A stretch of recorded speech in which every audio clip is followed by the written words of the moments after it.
the legends of memory and storage. Crucial brings you the ultimate performance in gaming. Legendary products. Precision engineered. For speed and stability. Crucial ballistics.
From the legends of memory and storage. Crucial brings you the ultimate performance in gaming. Legendary products. Precision engineered. For speed and stability. Crucial ballistics.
Hello, everybody. Welcome to LG Ultragear presents TEC Gauntlet Season 4, powered by Crucial, and our apparel partner is 6x6.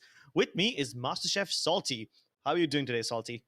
I'm doing good. I'm doing good. I mean, that actually caught me off guard. But you know what? I think our audience will be caught off guard as well because today's games is gonna be a blockbuster. Of course, it's gonna be Exploit versus Valor, and just like we were discussing behind the screen as well, I feel like this game is gonna be a cracker of a match.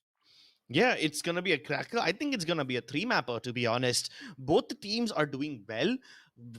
Forget about the points, forget about how they are doing in the group standings. We know for a fact that these guys are powerhouses.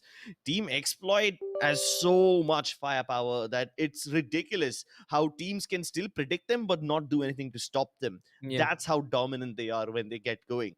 Valor, on the other hand, though, they recently lost Hunter. Now, how yeah. does that change things around? Hunter was the brains of the team. With his presence no longer in the team, Pasha Sahil will have to pick up the pace. Maybe we might even see Strokey return. Absolutely. And those changes are definitely going to cause problems. And I feel like Team Valor, they have always recovered from the ashes of death. And this time as well, I feel like Team Valor have got something, they've got some plan of action in this game against Team Exploit. You mentioned something very important about Exploit. You can predict them, but you cannot really stop them. And that has Hmm. been the name of the game for this entire team so far in this gauntlet. And I feel like in Season 3, they kind of made a mark. In Season 4, they're here to dominate, especially due to the absence of the giants like Velocity and Global. Team Exploit can really have a free run. They can be the bulldozers and they can just slide over every single obstacle that comes in front of them. But the fact that there is going to be a consistent, versatile team like Team Valor who can really adapt to every single opposition that comes in front of them, I'm really excited for this because I feel like Team Exploit, even though they have the firepower, Team Valor, they might be able to just adapt to what Team Exploit have to bring to them and maybe find an antidote to it. Oh, good thing you mentioned Andrew. He's also doing really well in the tournament, but unfortunately, we won't be seeing him today. In fact, let's take a look at everyone else who is doing well in the tournament with the MVP standings brought to you by Crucial. Now, in these MVP standings, we'll most likely see all the players that have made a name for themselves so far, and Paradox jumps out like a truck. This guy has 131 kills already, leading the charts by example. Of course, we saw Raw Fuel yesterday when he faced off against M42.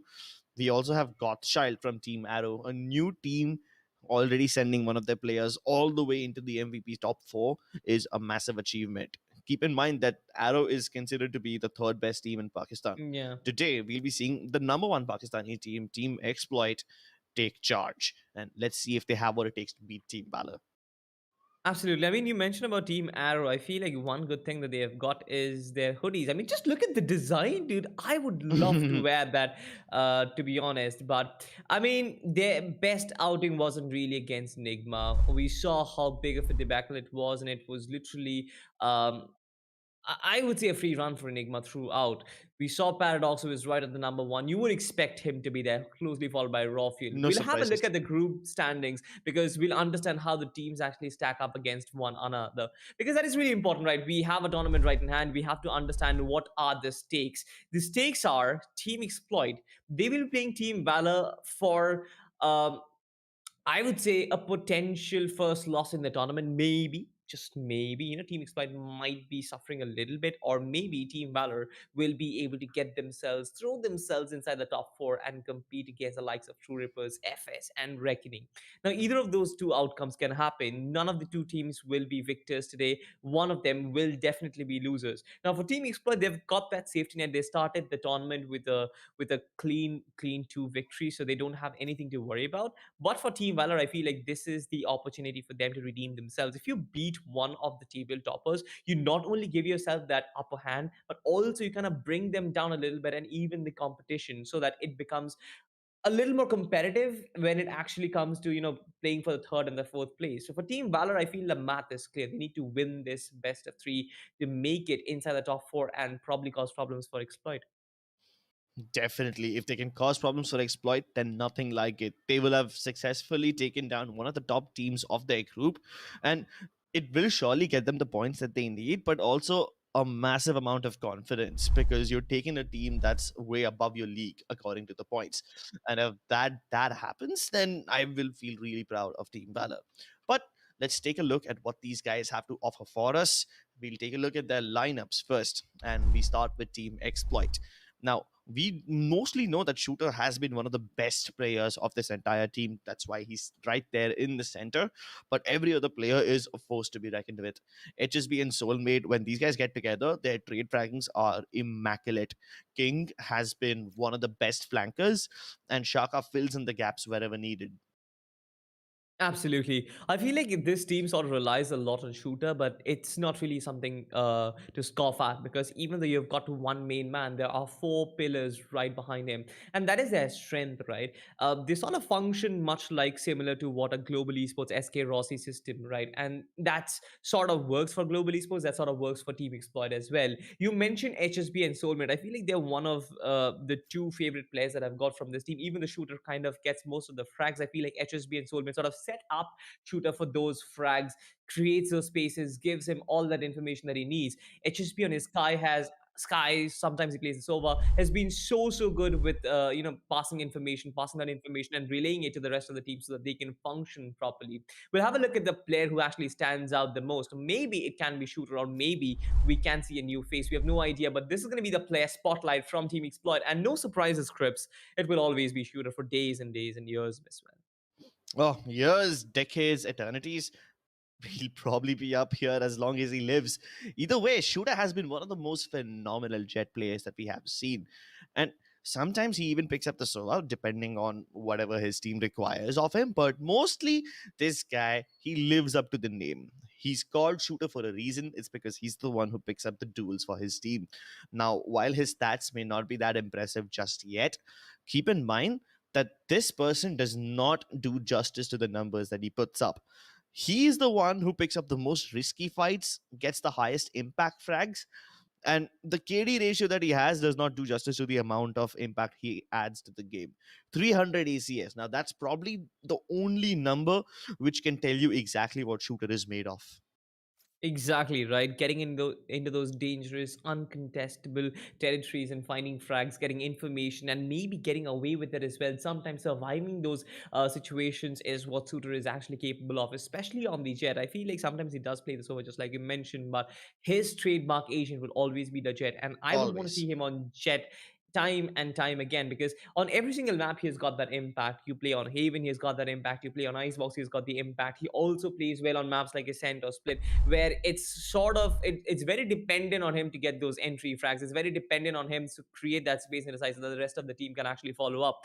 But speaking of Team Explorer, I feel like we have talked a lot about them. Now it's time for Team Valor to come up on the screen and let's talk about their playing five. The lineup is going to come into your screen on in just about a few seconds, and we'll find out which are the few players. I've just got one information. I feel like Buster isn't going to be playing today, so we Oh need to find no. out who actually replaces him.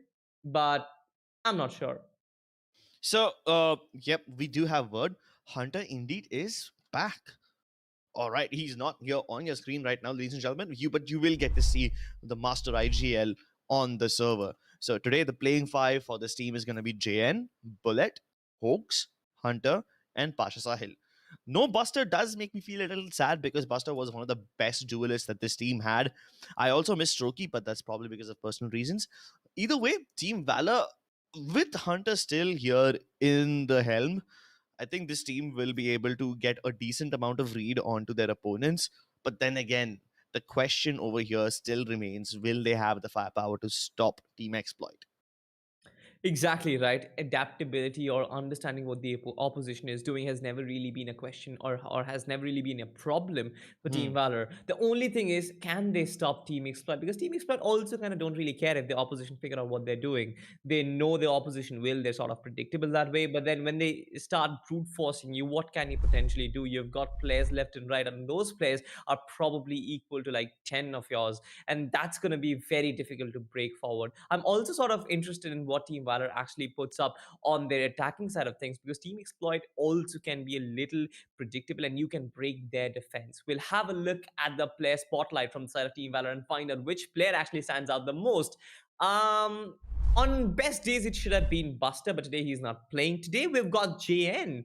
And no surprises there as well. We've got two Jets on either side standing face to face, or probably with folded hands.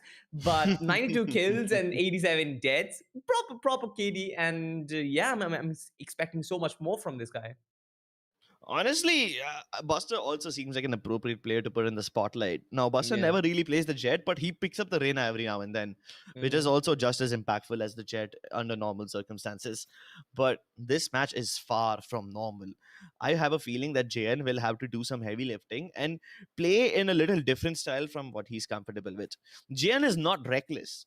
In fact, he's quite the opposite. Surprisingly, even though Valor are a team which is probably not as popular as someone like the VLTs or the GEs of India, they surprisingly do have a lot of discipline. And that comes with Hunter being at the helm. And he Mhm. simplifies the game so much, everyone understands their role perfectly. And that's why JN also never plays in a very risky fashion. But in a stark contrast to this, Shooter picks up way too many risky fights.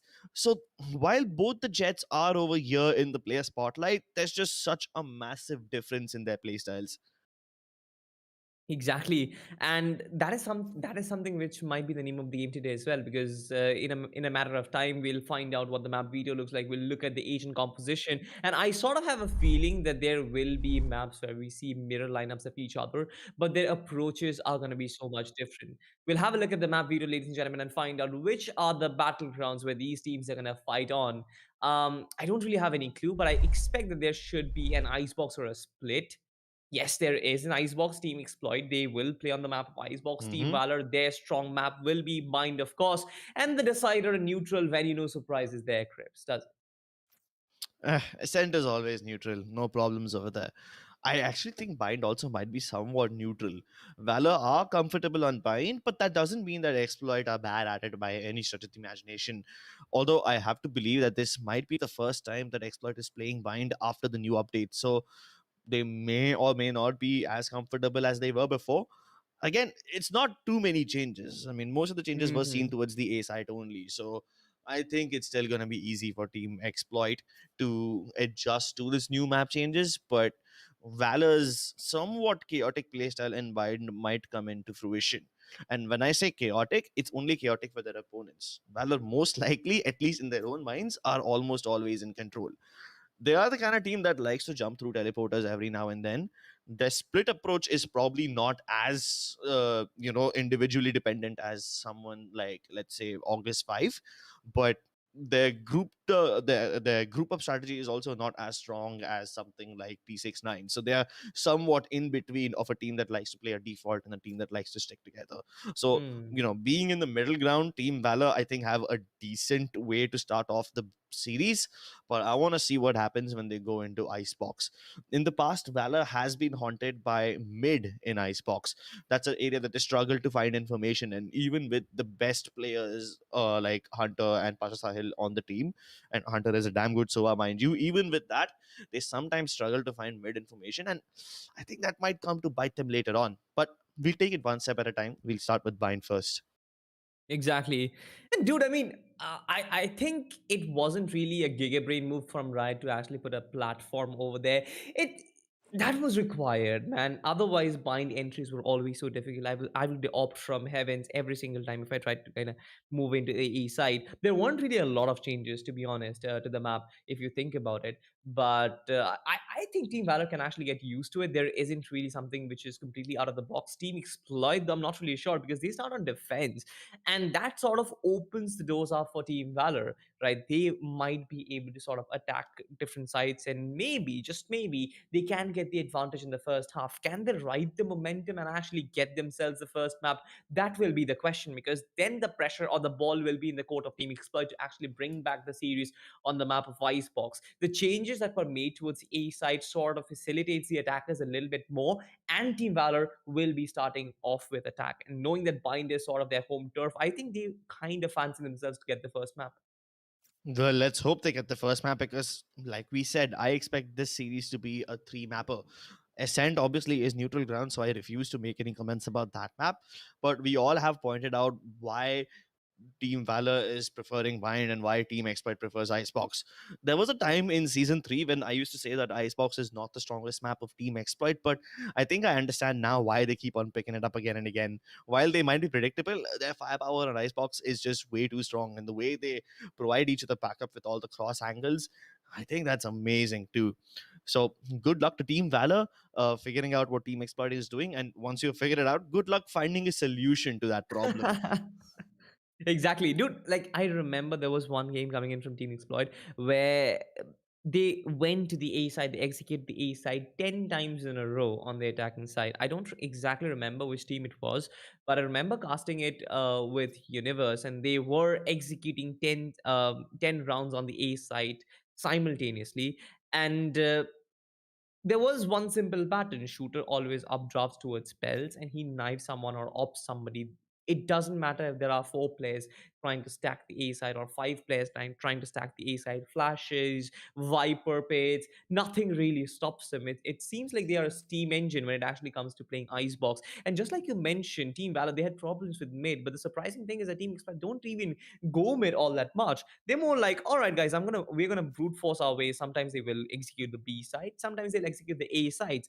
They've got strong enough defaults to actually trade off the fact that they don't really change their strategies all that much. Their strength in default sort of makes up for it, and makes up more than that because they get so many rounds on their attacking side. Yeah, and like you said, shooter's tendencies on A side, at least in the attacking side, remains that he climbs up on belts. Similarly, in defense, it has been noted that this guy likes playing pipes quite a lot. And if that position fails, then he falls back to 410 and then he plays from there. So we all know that. We've seen this guys played 1,000 times before. I wonder if and at all Team Expert will change that ever. I mean, they don't need to. Their defense does look pretty stellar, and whatever they've been doing so far has been working for them. But eventually, I mean, I'm not even talking about this current map. I'm talking about somewhere way down in the future. Eventually, there will be some or the other team who can figure out how to stop them, right? It Hmm. can't be that they go through an entire season. No, not even an entire season. They go through 2 seasons of Gauntlet without getting countered.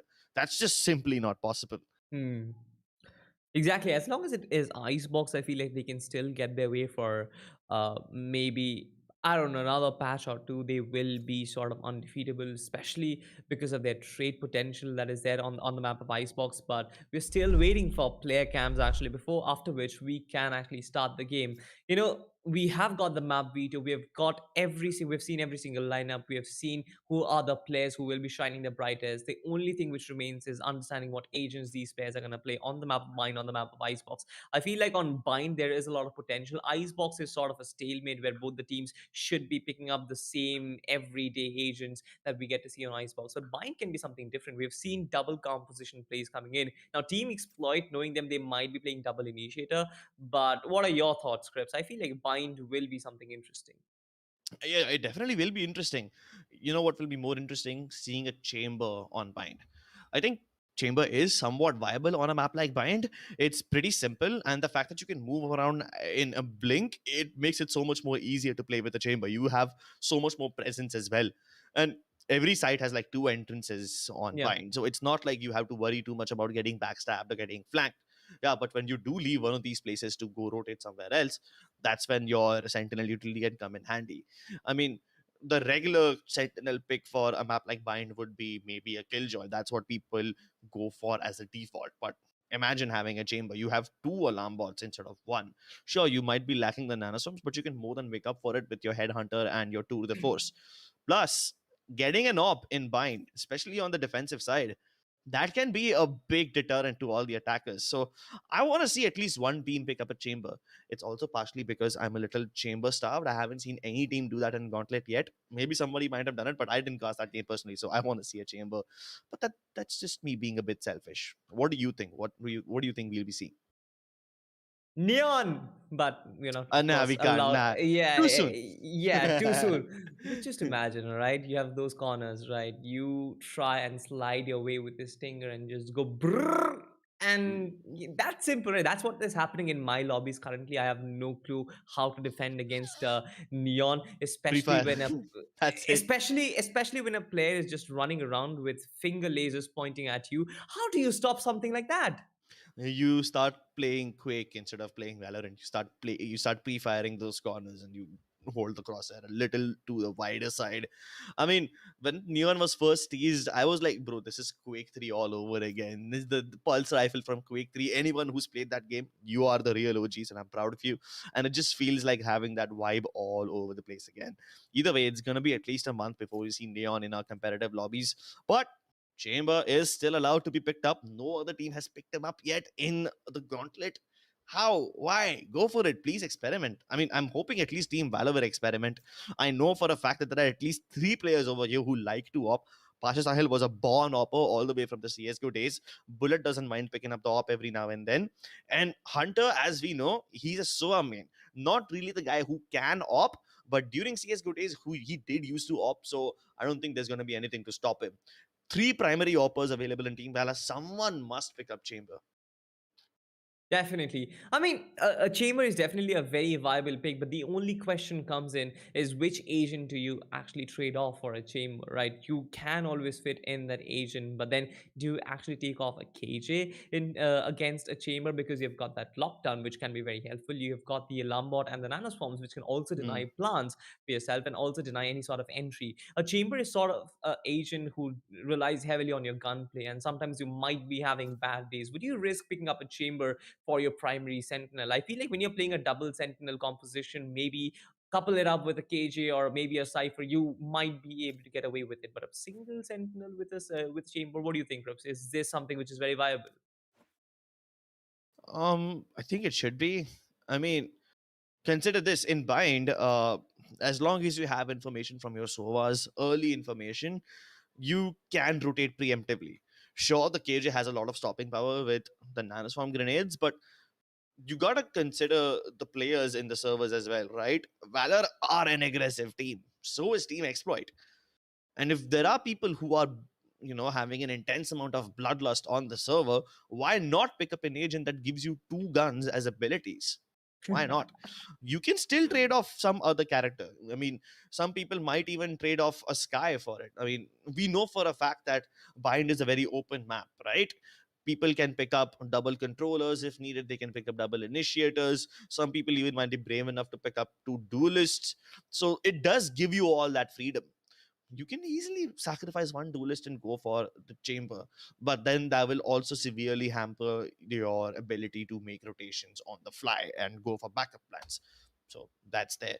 If you sacrifice a jet, you will not have any aggressive mobility. And teams like Valor, sometimes all they do in order to take the A site is maybe put a flash inside you hole and have the jet dash in. So then you won't have that available to you.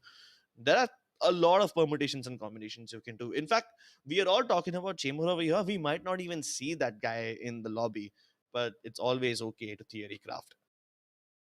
Definitely, there is a lot of potential for theory crafting, but there is still a player disconnection, guys, and because of which we are still waiting. King is yet to join, and as soon Damn as he it. joins, I'm pretty sure we're gonna enter into the agent selection thingy. But yeah, I mean, internet connection, it's a part and parcel of Valorant events and South Valorant game. Asia, all over I South mean, Asia. dude, trust me, I've been getting such huge packet losses every single day I play this game. I'm sort of done away with this server. Trust me, I'm done with the Mumbai servers. Oh, I was done with the Mumbai show was a long time ago. We shifted to Singapore way before that. In fact, if this thing keeps up, I might need a third internet connection. Can you imagine? I already pay for 2 internet connections, which is pretty expensive, and I might need a third one because everything is just so crap these days. And infrastructure in 2022, still a joke. Exactly. But I guess it will improve, I guess. All these players Hopefully. and all the esports fanatics will come together and will build the godfather of internet connections maybe, and that will provide free internet connections, proper internet connections to every single player. That's idealistic world, but we're still waiting for the game to begin, man. And at this point, I just can't wait. And to be honest, we have to wait for longer, ladies and gentlemen. I You're know. watching Yeah. LG Ultragear TEC Gauntlet Season 4, powered by Crucial. Our apparel partners at 656. We'll come back after a very short break. Really sorry about this.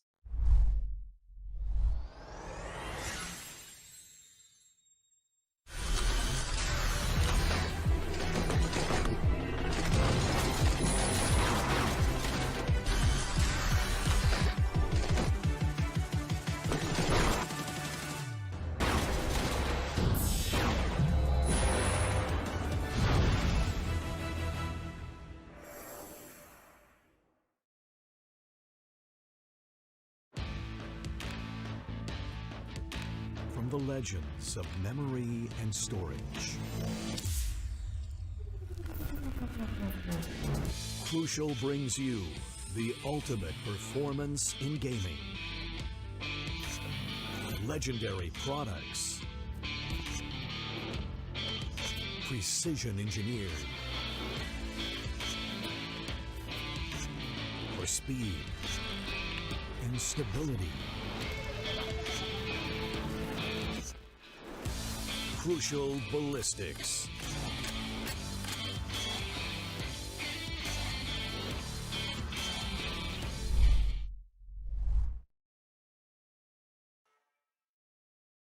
Hey there, ladies and gentlemen. Welcome back to the Esports Tec Gauntlet Season 4, powered by Ultragear, Crucial, and 6x6. Now, let's jump into the agent selection directly. Now, while Shooter is hovering over the chamber, I would very much love to see him actually pick it up instead of just teasing.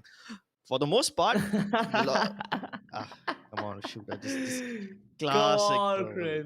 Crips cheated once again. Once Once again being double coated there, but Team Valor on the other side. We've got some sort of picks coming in from them. You've got Breach, you've got a Sova. Now Breach coming in, I would say that's a very healthy pick for me. I love the Breach and I love the possibilities that come along with the Breach. We've got a double duelist as well. So a double duelist, a double initiator, and a single controller composition, something which is sort of very unique to me because I expected at least one sentinel to be played on the map of mine. But if not a sentinel, I would always prefer a double controller. But this time we've got double duelists intact, so that's something which is going to be surprising. Soulmate, of course, is Select still your hovering over agent. Neon and stuff, but finally picks up the race. Thank you so much. Whoa. But you've got Abdur, who is actually playing the Astra. You've got King on the Sova. HSB should be picking up the Sky, but actually can also go for something different. Might also go for the Breach. Whoa. Okay, so both the teams have gone for double initiators and double duelists. Jet and Rays all over the map. You have breaches as well. I think this whole map from both the teams is going to be very execute heavy. And you know what happens when there's execute heavy maps, right? The only thing that can break that execute is a good disruptive play. How will the disruption coming? That is something we'll have to notice. That's the only thing that can probably make a difference in today's games. So without further ado, ladies and gentlemen, let's hop into the desert. Let's hop into the teleporters as well. We are going to Bind. That's map number 1.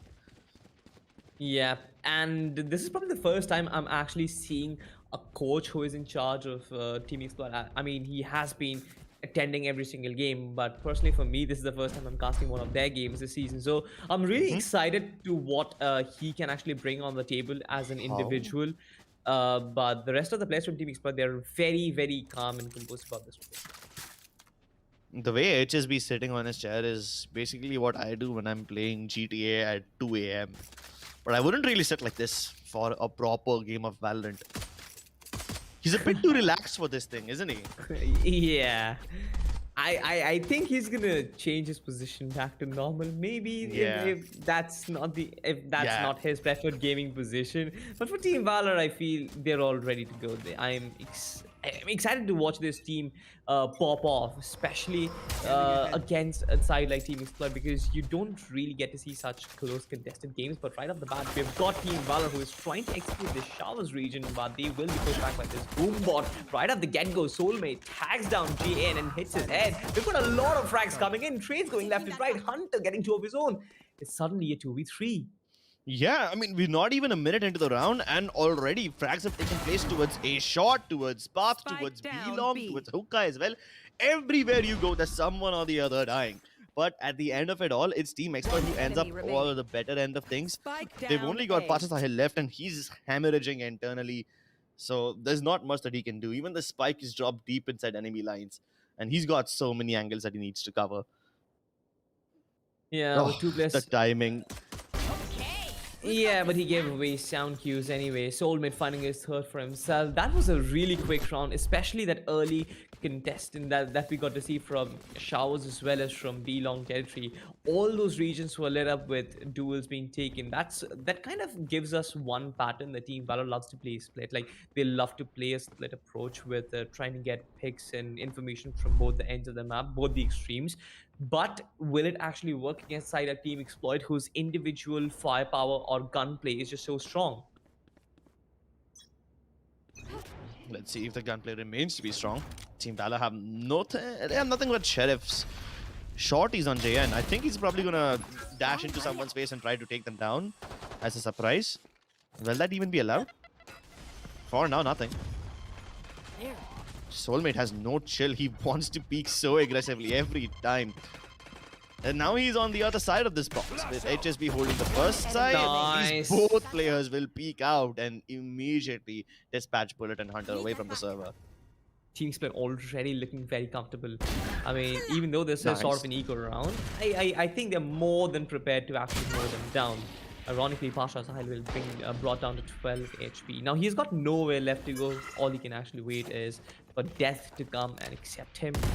Abdur, he had the A raise, but Pasha Sahil and his sheriff is doing all the talking. We've got a lot of time wasted and a lot of these guns have been dropped, so it wouldn't really be a proper bonus round for side of Team Exploit. I mean, had they dropped another weapon, had it been just 2 players surviving, I would have said that this would have been a victory, a potential victory for Team Valor as well. But they've got to reinvest into 2 more weapons, which will bring down the economy very heavily. But the other side, they've got full armor as well as full weapons right now. And they can make a lot of difference. I feel like they will have the potential to get their first round on board, but they need to play it a little slower. Their approaches towards A, their approaches towards B aren't really successful because of the fact that the breach on HSB is just being so impactful right up the get-go.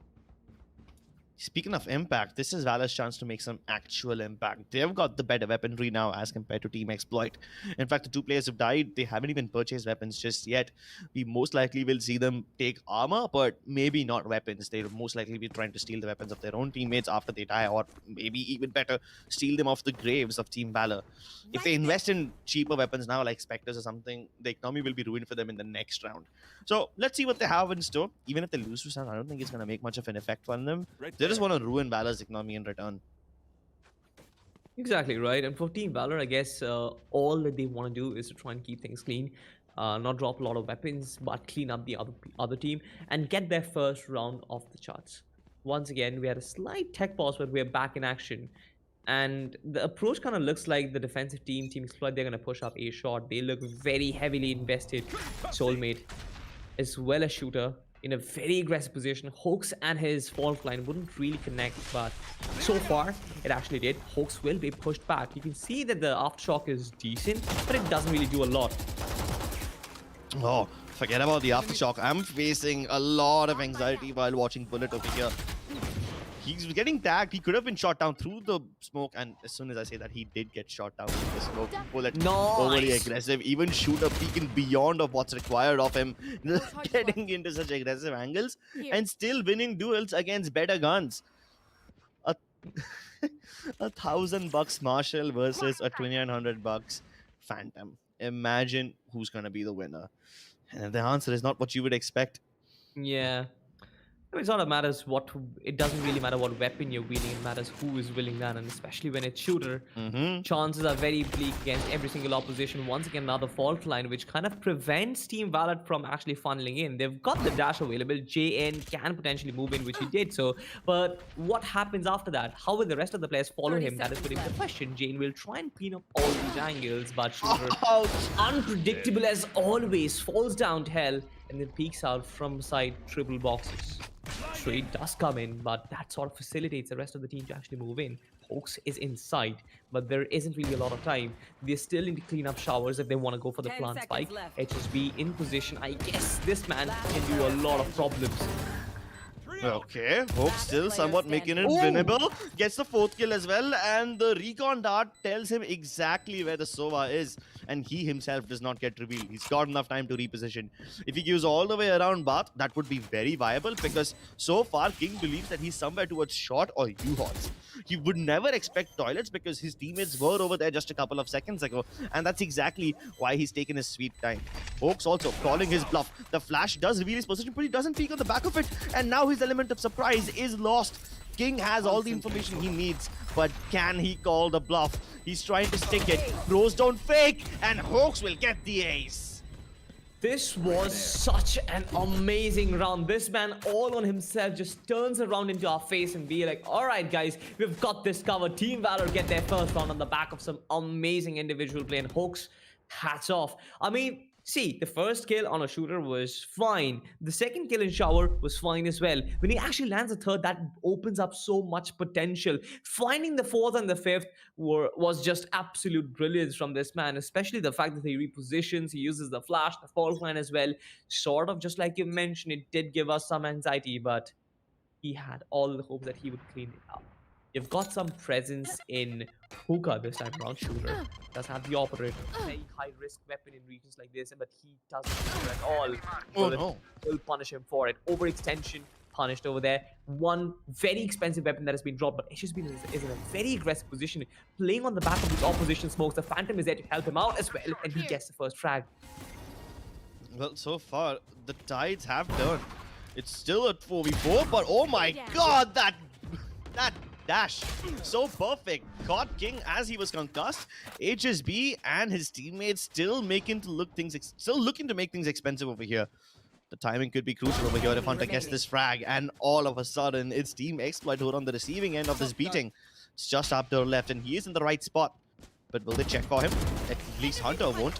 Aftershock doesn't clear out his position either. It actually goes towards CT. So Abdur gets a lifeline. But now that the two remaining attackers have figured out where he is, they are not going to face him. They go elsewhere. Yeah, absolutely. It might take some time for him to actually figure out that they've gone towards the A side, but the spike plan will give him exactly the information that he needs. Now, with two ultimates available on Team Valor, it's very hard to see them mess this round up.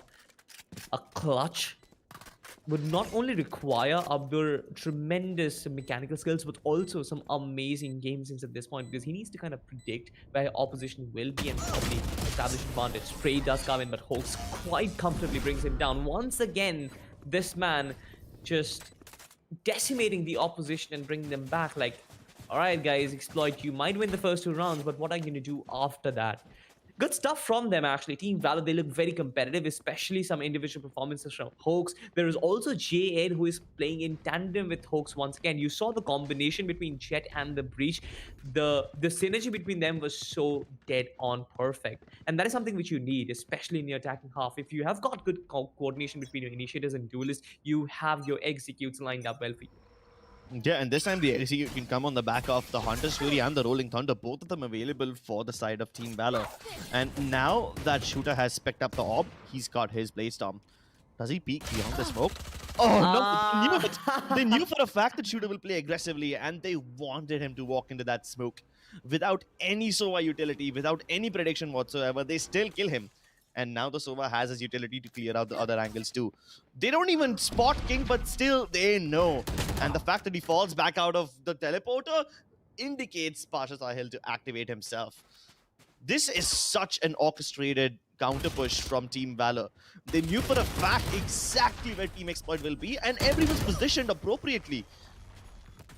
Dude, this looks more like mind reading than Valorant at this point, because the way they have been able to counter, just like you mentioned, counter-strat them, it's out of the world. HSB does bring back some amount of damage. Soulmate kind of helps him as well, but what more can he do right now? It is a 1v3 that is required off of him so far.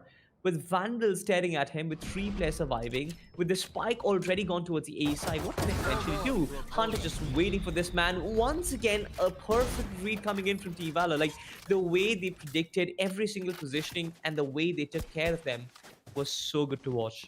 Yeah, and the cherry on top of the cake for me was Pasha Sahil staying outside of teleporters.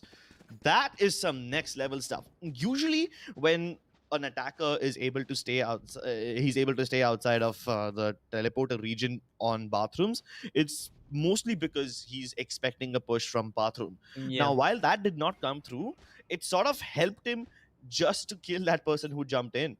I mean, he probably didn't even expect to fight somewhere over there. But speaking of expectations, Hunter never expected that. Neither did I. Soulmate initiating like an absolute boss, bringing a rocket to a gunfight. Yeah, but he was stunned too as well. The fault line coming in tandem with the rocket launcher. But look at Team Exploit, right? They're pushing on every single corner. They've almost taken control of all the A side available. Soulmate does bring back Abdul's Law, so that's a little damage that has been taken control of. But HSB actually lands up more on it. Now it's a 4v2 so far, and Team Valor are desperate in trying to go for the attack. King already in position, will be taking down, but Shooter kind of brings back. Once again, a trade happening. Hoax does got the flash, but it's too much for him so far. Oh, They almost had a team exploit. They counter the mind reading with even more aggression. I mean, sure, the aggression in the previous round did get them killed because Team Valor were prepared for it. Yeah. So Team Exploit was like, oh, you're gonna mind read us? Well, we'll put We're bullets gonna into your push. minds. Yeah, what are you gonna do about that? Although I am a bit concerned now, Salty. Valor have 5 ultimates ready. Hmm. This could be devastating if they are patient, and they must be patient considering how aggressively Team Exploit is playing. I mean, take a look at the position where fights are happening. You are literally inside a cave and you're holding that passively. Yeah. But you still die because Exploit has no chill and they want to push you. Exactly, and once again, look at this, right? Abdul pushing up, you've got the aftershocks, you've got the gravity wells as well, and on the back of it, the way they've been able to find frags, but Hunter actually brings on whack. Nice work there with the Hunter's Fury, but once again, King pushing up all the way through B corridor sort of tells the story what Team Exploit are wanting to do, right? They want to get as much real estate as possible. The Owl Drone will reveal Soulmate and his positioning, and he wouldn't be able to do anything about what Bullet has got to offer. Once again, it's an advantage position for Team Valor. Now, they pay the price for active aggression, Team Exploit. They want to catch Team Valor off guard, but the only thing which happens is that they do something good, but it instantly gets neutralized by some counterplay that comes in from Team Valor, and once again they are in a position where they might eventually lose a round. And they lose a couple of players if they don't check HSB's position. And he might be able to line all of them up. Oh, that was too close for comfort. But he's given Shooter a fighting chance. Definitely, the spike will definitely go down, but he's got the Spike planted. he's got the ultimate as well. I wouldn't expect a rolling thunder in this situation, but Shooter dodges it. Operator in line.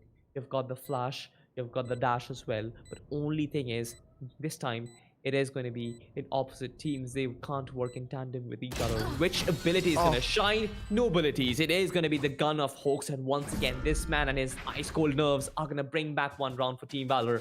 The time, I can't count the matter how many times he's clutched out rounds for Team Valor, but he definitely has given them at least 2 rounds out of the 4 rounds that they did win.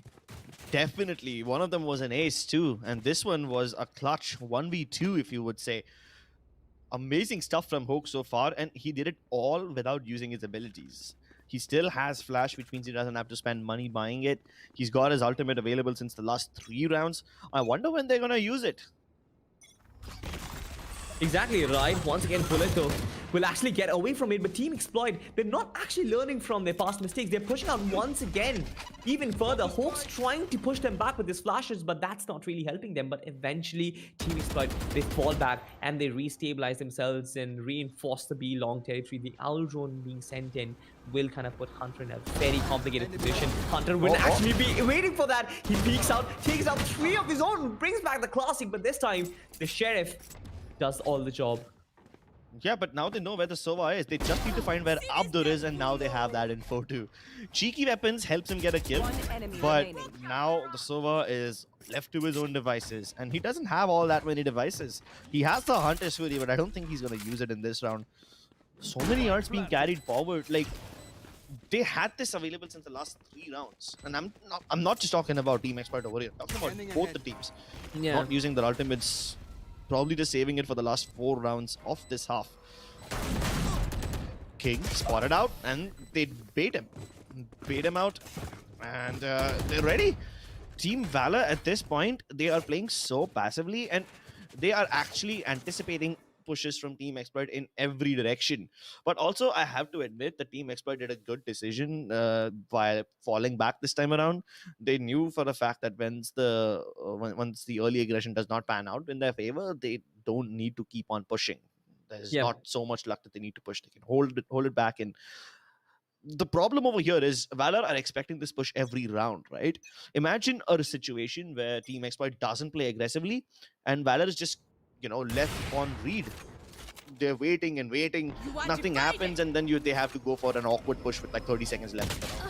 Oh no! Shooter being tempted to actually push forward that Astral Divide, but it doesn't really help him. Instead, he gets taken down 4v5 once again, and a massive advantage for the attackers. JN holding Lambs, which basically means he covers so much real estate, especially all these players coming in from CT can actually be taken down. But this Rolling Thunder, a reverse Rolling Thunder has been committed as well, but so many frags coming on the back of it. You can still see the Team Valor are still trying to just hold back Team Exploit, but what can they potentially do? We have seen a frag fest of ultimates. We have seen trades happening left and right. Aftershocks and the breaches going berserk. Soulmate still finds something to actually play alongside it. Still survives it, gets 3k for himself, and now it's all up to Hunter to actually stop this man. 1v1. Soulmate, he knows exactly where Hunter is, but he doesn't do anything about it. The captain stepping up. What a round this was. So chaotic. Everyone flying in the air, knocked off their feet, slapped in the faces with earthquakes. Both the breaches just using their ultimates as a crutch, hoping to destabilize the entire site and shake things up quite literally. They did shake us up as well, but the fact is, I didn't expect two ultimates going back and forth, but it sort of stabilized both the teams, right? And that is one of the reasons why we saw so many trades, and at the end of it all, it was just a 1v1. It all came down to luck, but somewhat skill as well, and I've got to give it to Hunter to actually win that 1v1, but this time, we've got something different. The Boombot sort of spots out their presence towards Hookah, but we've got no aggression clips, just like you sort of predicted it. They are on a semi-buy eco round. We've got only sheriffs and half shields to work with, so maybe kind of explains why there is no push. But what can Team Valor do in return is going to be my question. Yeah, I mean, they don't have much to lose in this round. Just a bunch of sheriffs and one Spectre on Soulmate. Team Exploit have more than enough incentive to push, but in a round where they have nothing to lose, they are playing passively, which is quite the opposite of what you would expect, right? You would expect an eco round to be more aggressive, and you would expect full buy rounds to be a bit more calculated, but that's just not what Exploit is doing. That shot from HSB though, super calculated, and even though he was low on HP, HSB commits an entire showstopper to kill him, and King, he pulls off his own ultimate to kill Bullet.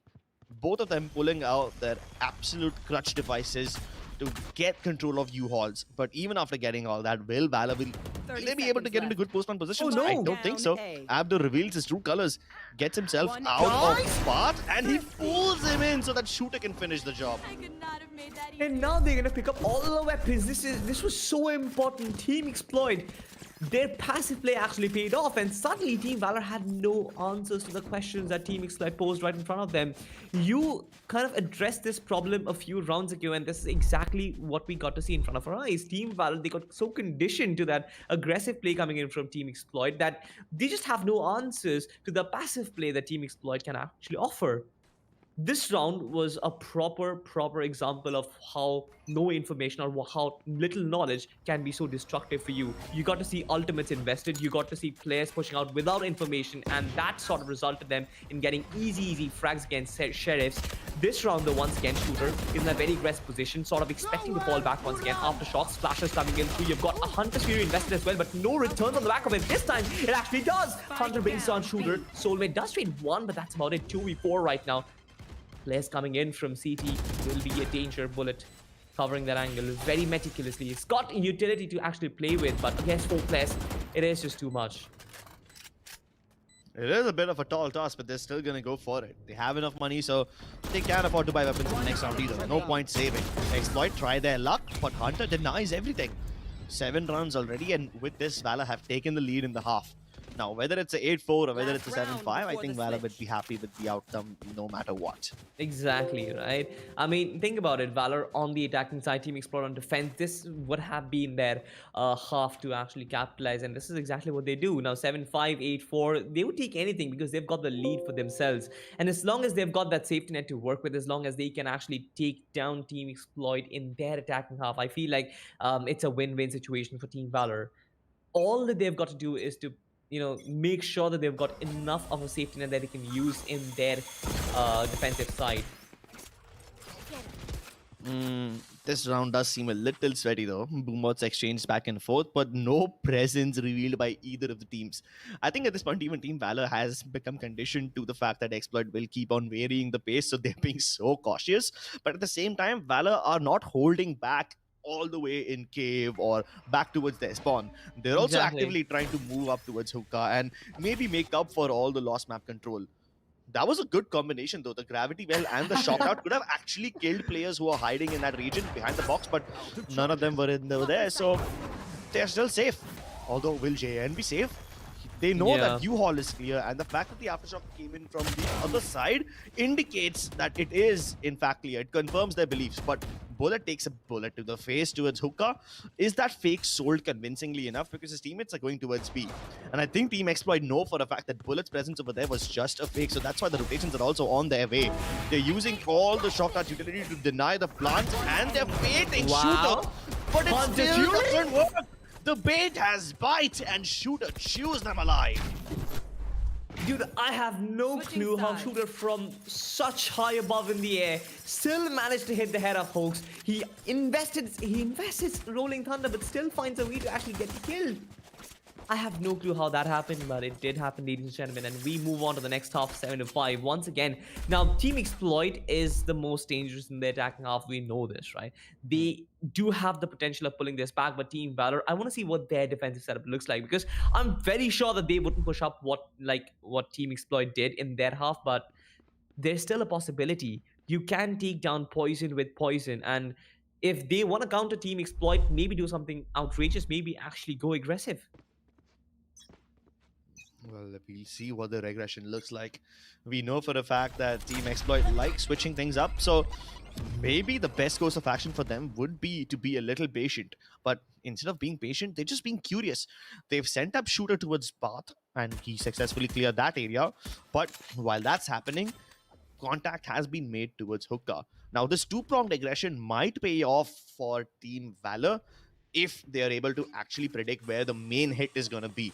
They haven't spotted the spike yet, so they still don't know anything for sure. They're just spotting people every now and then, but nothing to actually confirm their beliefs.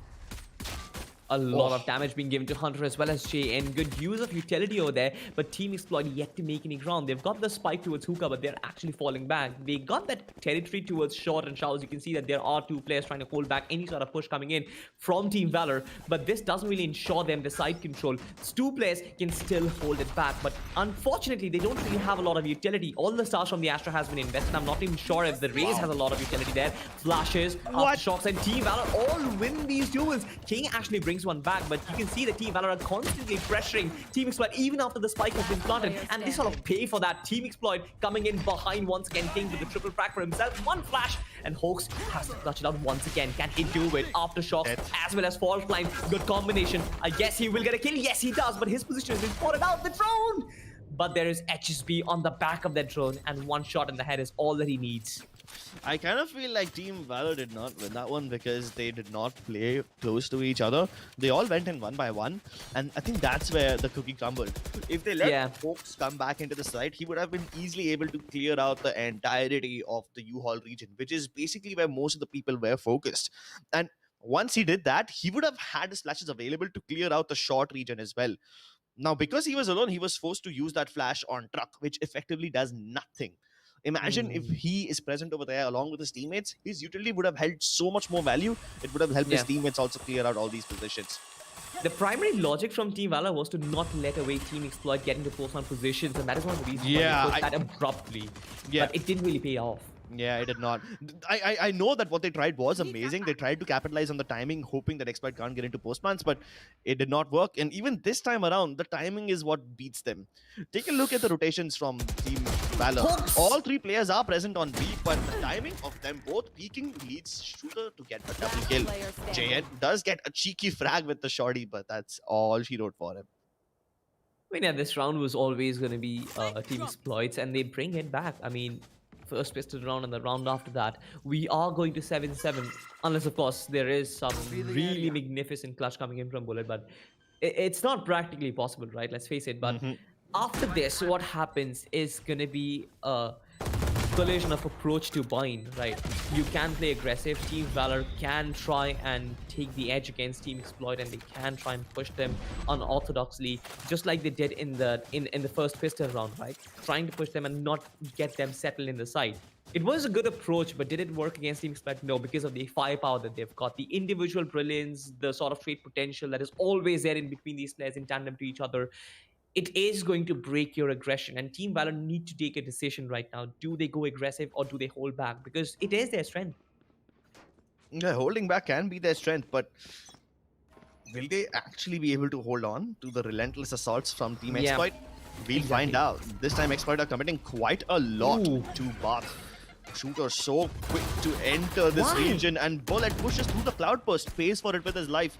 Pasha Sahil in a one and done position. He's got no backup, and if the drone spots him, he's a dead man.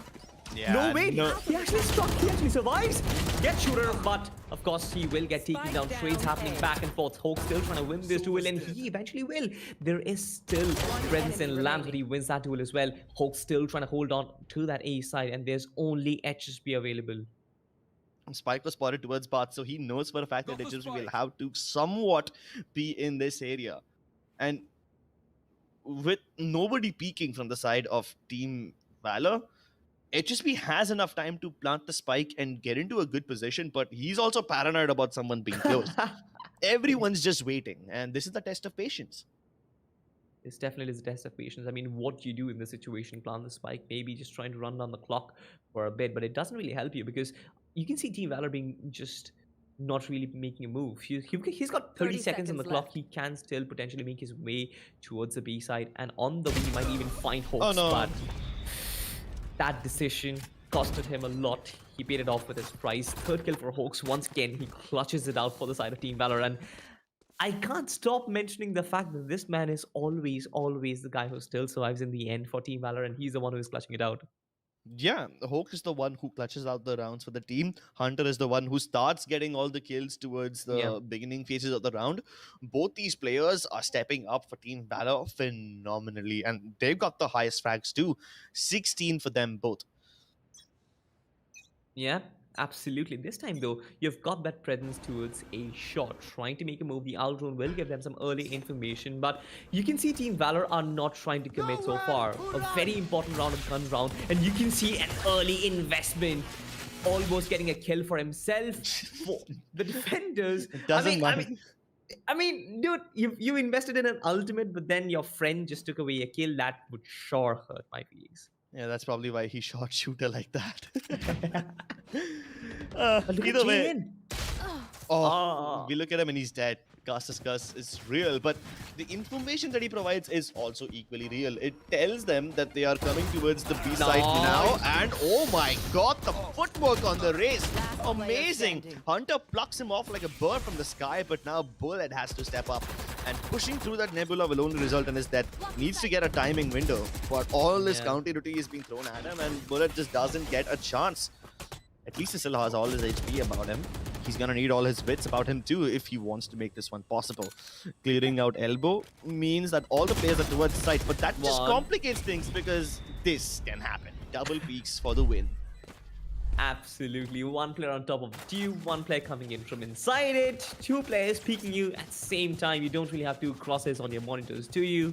If you do have it, you might sure have a problem in the game. Do contact Riot. Or maybe they'll contact you and give you a mail that you've been banned for 10 years. Damn. You went a little too dark over there, sorry, but I liked it. Nonetheless, 8-8 the scoreline, and we'll just forget the joke that I just said. Speaking They're better of than joke, universe jokes, so yeah. yeah, I'll give you dude, that. I do feel I've got jokes better than him, but right now, Oh, the joke is gonna be Bullet and his life. No, that's a joke. Got the word wrong over there, but Hunter, how does he still get that kill? 38 HP on Soulmate. He didn't even connect a headshot. Since when does the Classic do that much damage in body?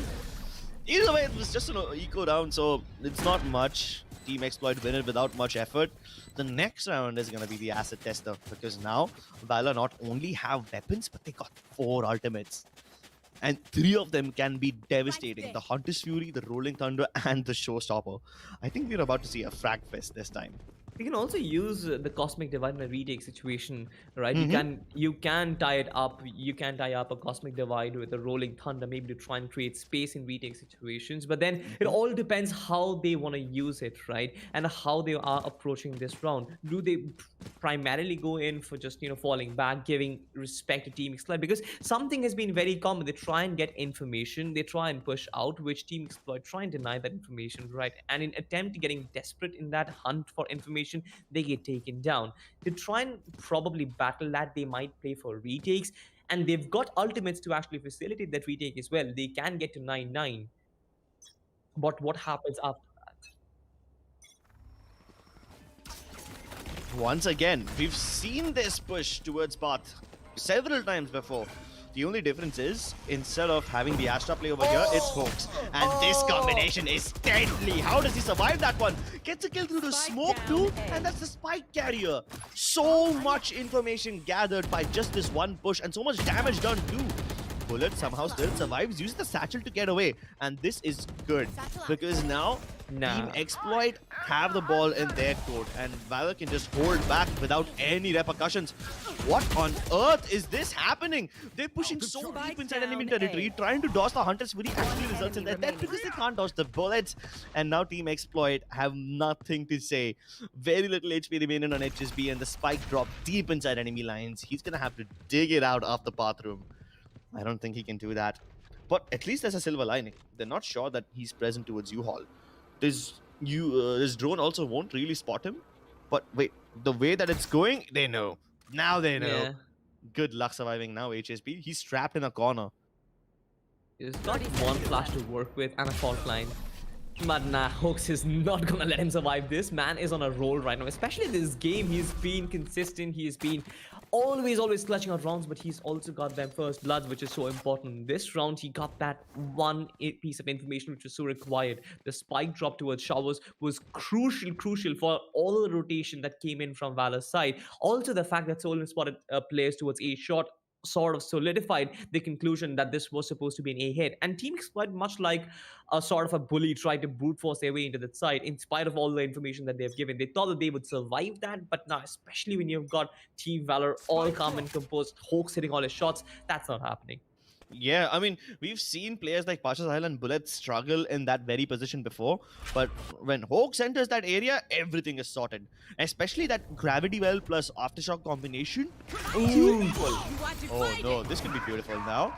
There is a showstopper committed, but with the rolling thunder stopping him in his tracks, Soulmate only gets one.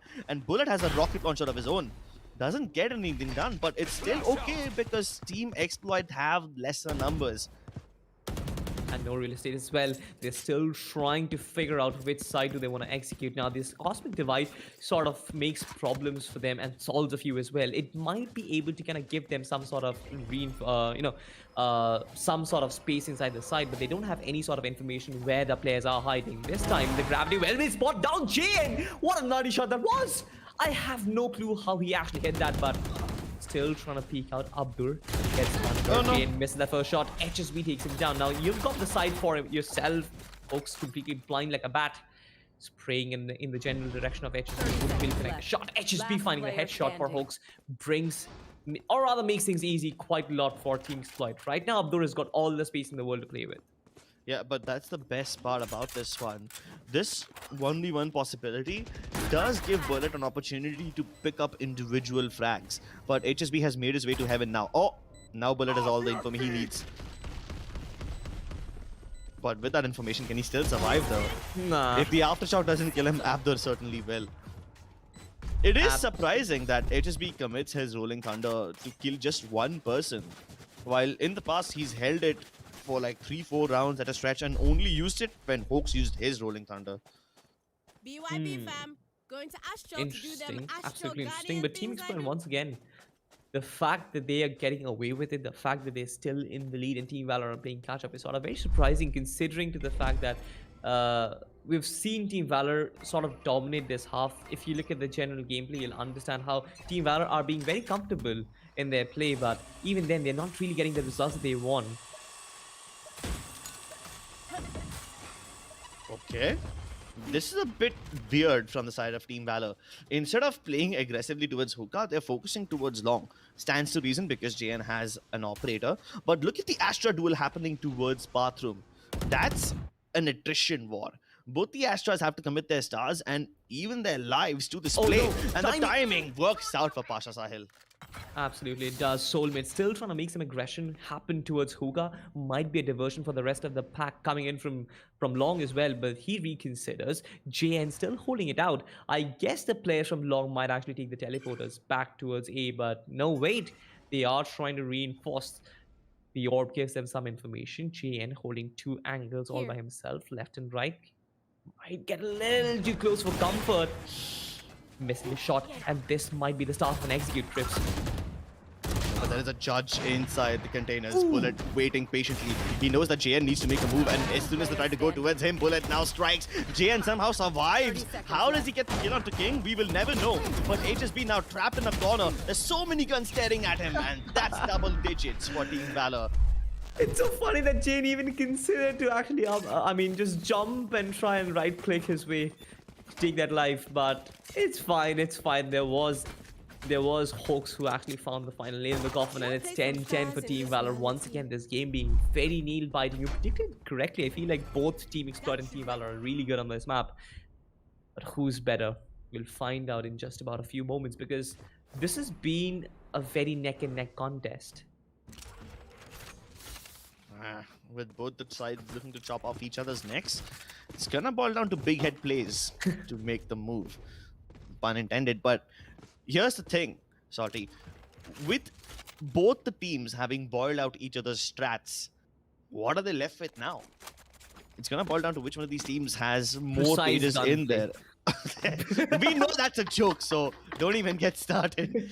Either way, it's gonna boil down to which one of these teams has the deeper playbook over there and also more patience, because when all of you have thrown in every strat that you have, how much new stuff can you come up with? How much can you adjust? And both the teams are running low on fumes. Yeah. Team Exploit have a little less money as compared to Team Valor, but that doesn't mean Valor can afford weapons if they lose this round either. They're going to be forced to downgrade to light shields and maybe even bulldogs if they lose this round. So it is absolutely essential, and it's such a fitting end to the story, because at 10-10, after both the teams going toe-to-toe against each other, one round will determine the fate of this match, because this Yep. could break someone's economy. And this is the absolute worst time to have an economic meltdown. This probably is going to be one of the most important rounds in the game, and I've always mentioned how Crips that at the fag end of the game things are free flowing. Like, it's very strategic right at the start of it all, but when you play the final third of the game, you don't Yeah. really bank on strategies much. You kind of play on pure instincts and gunplay, and all of your basic skills come to your forefront, and they're going to be the most important factors in which team actually wins the round. Also, your endurance, the fact how much you can gather information when you're under pressure is going to be at play. But at 10-10, just like you mentioned, if either of these teams lose this round, there is going to be a possibility that there will be an economic meltdown, just like you suggested, and match point would be far away. And how far can you come back from when your backs are pinned against the wall when you're at match point? That definitely is a question for me. Exactly. We're having a little bit of a technical pause because someone from the side of Team Exploit is having high ping. I believe it's HSB who's having internet issues. Hey man, I mean, I don't really blame him. We've had that too. So yeah, I just hope that he gets his internet connection back to stability again and we can continue this game. Imagine being in HSB's shoes. I mean, you're already having a tough match and then you have to worry about your internet issues as well. It just doesn't really allow your brain to have all that much bandwidth left to do the actual necessary calculations that you need to win this match. Bandwidth, huh? He's not having bandwidth in game as well. That's an internet joke I made. That's an internet joke. Oh, Jesus. We're forced to make such shitty jokes because of shitty internet connection. And honestly, you can't blame me for trying to Yeah. entertain myself either in the middle of this long tech Dude, pause.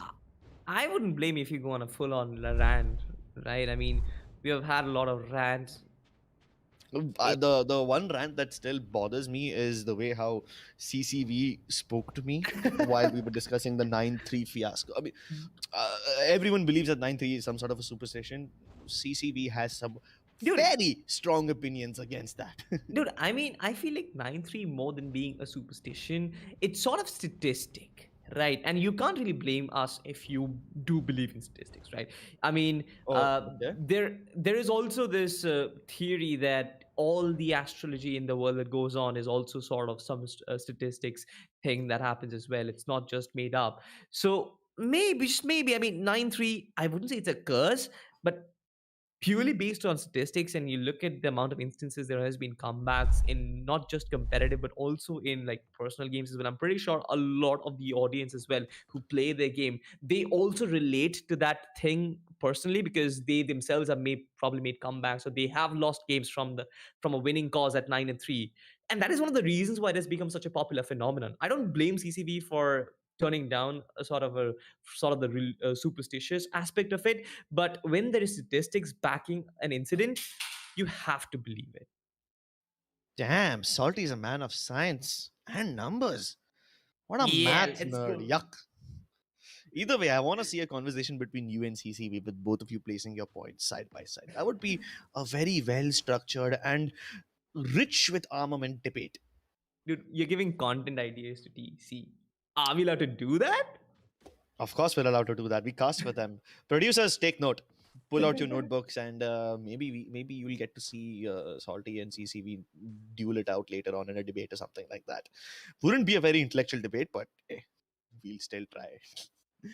Either way, I hope HSB is back. I think his internet is somewhat stable now, so we will be going live with the game. 10-10, ladies and gentlemen.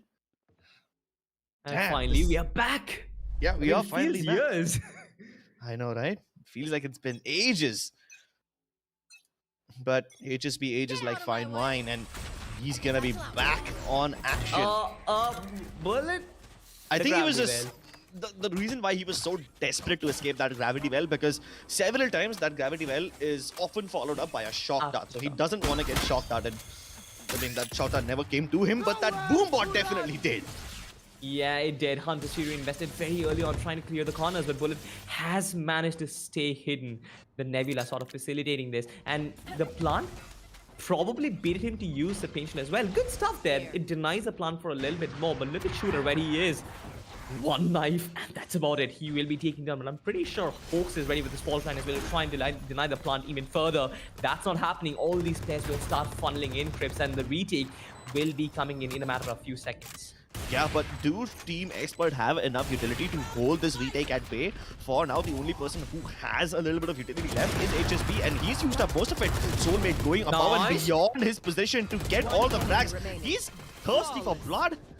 Look at the Cosmic Divide committed by the side of Team Valor. They just completely disrespected it. They put down that Cosmic Divide, so hopefully they get some wiggle room, at least get towards the backup side before they finally Yeah. start fighting. But what do Team Expert do in return? They do not care. They throw away all caution to the wind and they push it. Yeah, I love the fact that Solven played so aggressive, and he could be successful in that aggressive position because he had trade potential. There were always guys who could actually trade him from Kabi or maybe from top of tube as well. And once again, this is a very important round because you can look at this, right? The buy coming in from Hawks. They've got 50 creds on them, but they're still trying to kick it in. Vandals as well as Light Shields. This round, once again, a very high stakes one. Aldron being sent in and Shooter trying to create some space for himself. Team Exploit should be able to make this happen. If not, Team Valor can do something surprising. That is a very brave push by Hunter, pushing out through the smoke.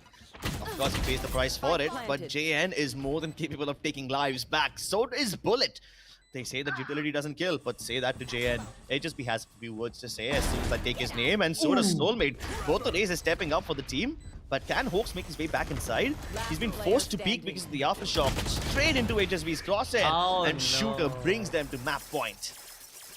Probably even the game as well. This should be the first map for them because the economy is broke right now.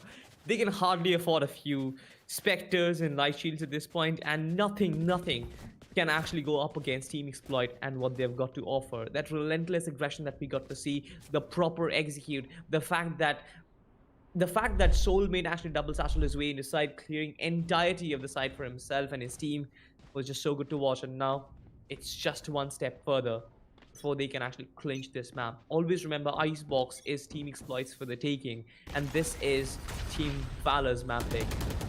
Yeah, it would suck to lose in a map like this. And last round, which potentially could be the last round of the game, and Team Valor don't have enough weaponry to fight with. They're pulling out the Ares. Let's see how much the buff helps out folks. I mean, he's the one who's carrying his team so far, but does he trust the Ares enough?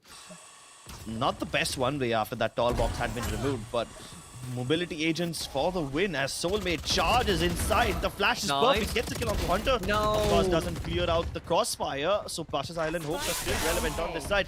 And that last kill gives Hawks all he needs, but Shooters doesn't have his legs blown off by the Rolling Thunder, so he can still kill Hawks. And even better yet, he spots out Bullet. Yeah, absolutely. Coming in from showers. I think Hawks had no information that there was that presence there. HSB finds JN, and that's basically it. There's just one player who survives, and that will be Bullet.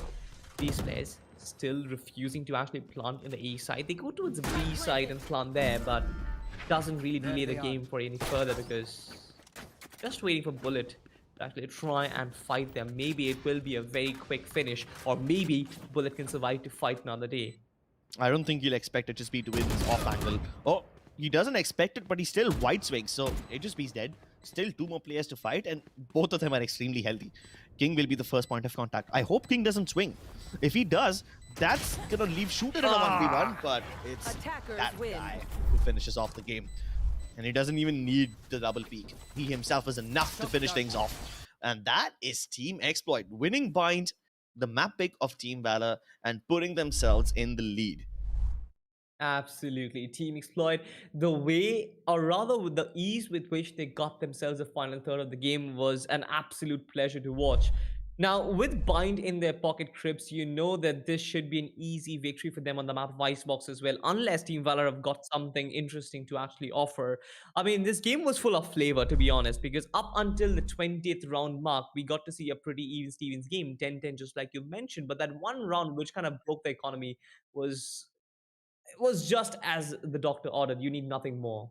Yeah, and the doctor ordered a surgery right through the heart. Rip it out rather recklessly. And that eco round win, like you said, cemented the win for Team Exploit. But there were several other things that Team Exploit did throughout the course of this game, which were also worth mentioning. For that, we're going to jump into the highlights as we take you through this journey round by round. We start off with Exploit being absolutely aggressive. And I think aggressive is an understatement over here because these guys were relentless in their pursuit for blood. Yeah. They were picking up fights all the way down towards cave. That's how aggressively Team Exploit was playing. And in order to counter that, Team Valor also displayed that they can be patient. They started holding the angles. They started stepping up in all sorts of ways so that Exploit's attempts at victory go unnoticed. I have to admit that this ace from Hoax was immaculate. I mean, Perfection at its finest. this man was literally like killing players with ease, right? That round, you would see that he wasn't breaking a sweat. Mm. It's a very popular anime reference where the villain says, "How dare you make me sweat?" Right? And I kind of felt like that was one such round from him. I mean, these all were eco frags and Hunter, of course, the entirety of Team Valor. They never really missed an opportunity to sort of close the gap against Team Exploit, and that is one of the reasons why they kind of ended the first half with a lead. But even after the lead, the way Team Exploit came back, there were no questions that Team Exploit didn't know the answers for that Team Valor could actually pose in front of them. Yeah, but Valor did start to stabilize themselves towards the tail end of the first half. Like the patience was paying off for them. The utility that Team Valor was using was also on point, and Exploit wasn't able to make much use of it. But then Exploit was like, nah, son, we'll also try to play a little more passively. We'll show you what patience truly means. And then Valor found themselves in this awkward situation where a minute on the clock has already passed, and Valor has no picks, no information, nothing to make note of it. So all of that started to pressure Team Valor into making mistakes. And when you're rushing into a site with barely any time left, there will be certain corners that you have to cut. Yeah. Or in this case, certain corners that you wouldn't check, which resulted in Team Valor kind of losing the advantage that they had built up. There was a massive lead between them and Team Exploit, but that was more or less stabilized by the end of the first half. And then Exploit started to show us what they're truly made of. On the attacking half, these guys were so bloodthirsty. I would not even joke about it. Like Valor are using counter utility to push Team Exploit back, or I wouldn't even say push them back. I would say just hold them back at bay. Do Hmm. Exploit care about it? No, they do not. They push through gravity wells, they push through fault lines, they don't care if they are flashed. They will just enter and start fragging out of their minds. Of course, a little bit of recklessness did come through from their end as well, which got the score to 10-10. But then this round was economically important. And look at the aggression from Team Exploit. Like there's a cosmic divide just so that Team Valor can cover up a little bit of room and start Yeah. moving further. But do Exploit care about it? No. These guys push ahead of it and then they start to fight towards CT. Ah, They're just throwing bodies at their opponents at this point. Absolutely, but not just bodies. I mean, they are dropping bodies themselves, and what can Yeah. you potentially do when players like Soulmate? I mean, time and time again, this job which Soulmate was trying to pull off, or the responsibility that he was given, was to try and clear up as much real estate as he possibly can inside the site and push the defenders back as much as possible, hold them back from preventing a retake. Looking at the scoreboard, it's very clear the breaches had the most impact, and I wouldn't be surprised, to be honest. Hoax, with so much responsibility on his shoulders, still managed to get 24 frags, probably the highest in the server. But Team Valor, it just wasn't enough for them because they lost the game 13-10. On the other side, you've got HSB, who is the MVP. I think, and I guess he's going to be the MVP of the game. 23 kills, 271 ACS, and an 80 econ rating. You've got the rest of the team lined up right after him as well. You've got Shooter with 23, Soulmate at 21. These duelists were the game changer for Team Exploit. Their relentless aggression, just like you mentioned, Cripps, their lunatic approach to the game was something which Team Valor could not expect. Or even if they did expect, just like we mentioned in the pre-show, they could not stop them. They could not stop them. Team Valor now have a steep uphill climb, so I hope they got their hiking shoes, which are also laid with spikes, because they will need it to hike in the snow. We're going into Icebox next, ladies and gentlemen.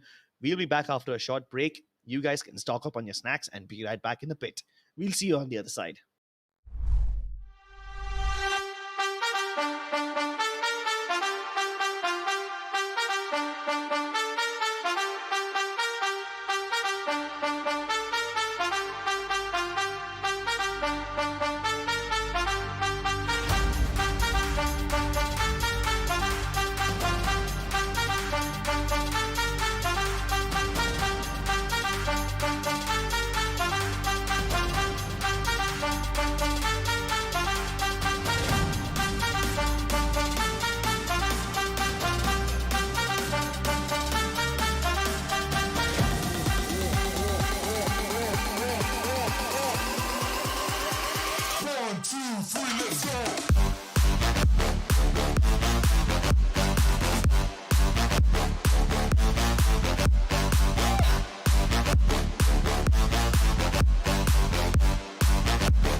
the legends of memory and storage.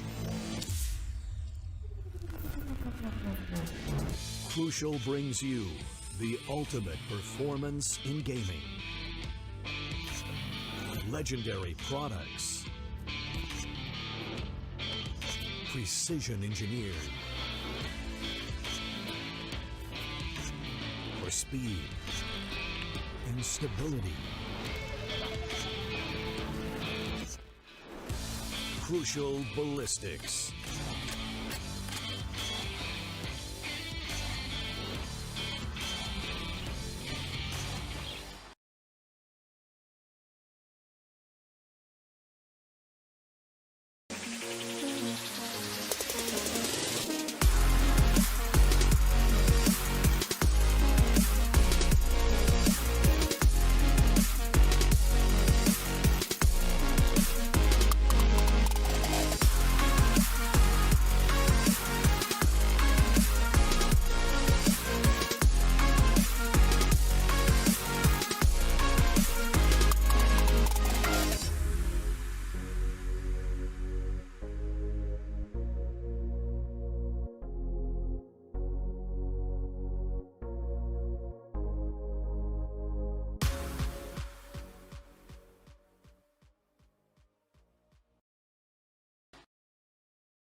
From the legends of memory and storage.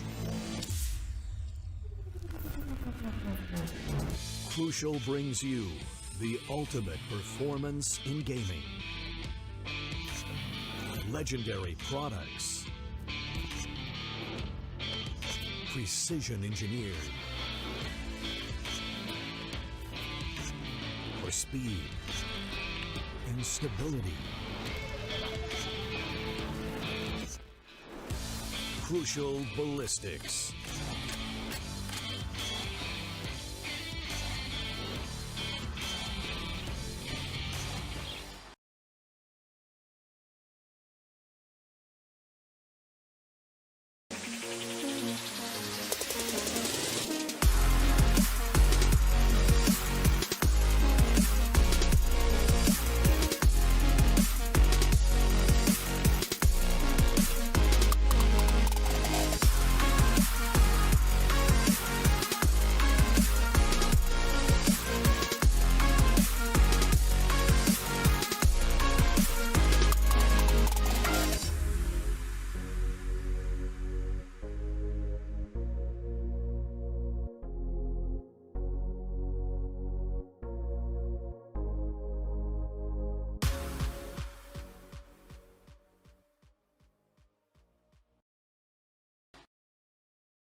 Hello, everybody. Welcome back to LG Ultragear presents TEC Gauntlet Season 4, powered by Crucial and 6x6. This is going to be a long game, so you better get your Red Bull cans by scanning that QR code below.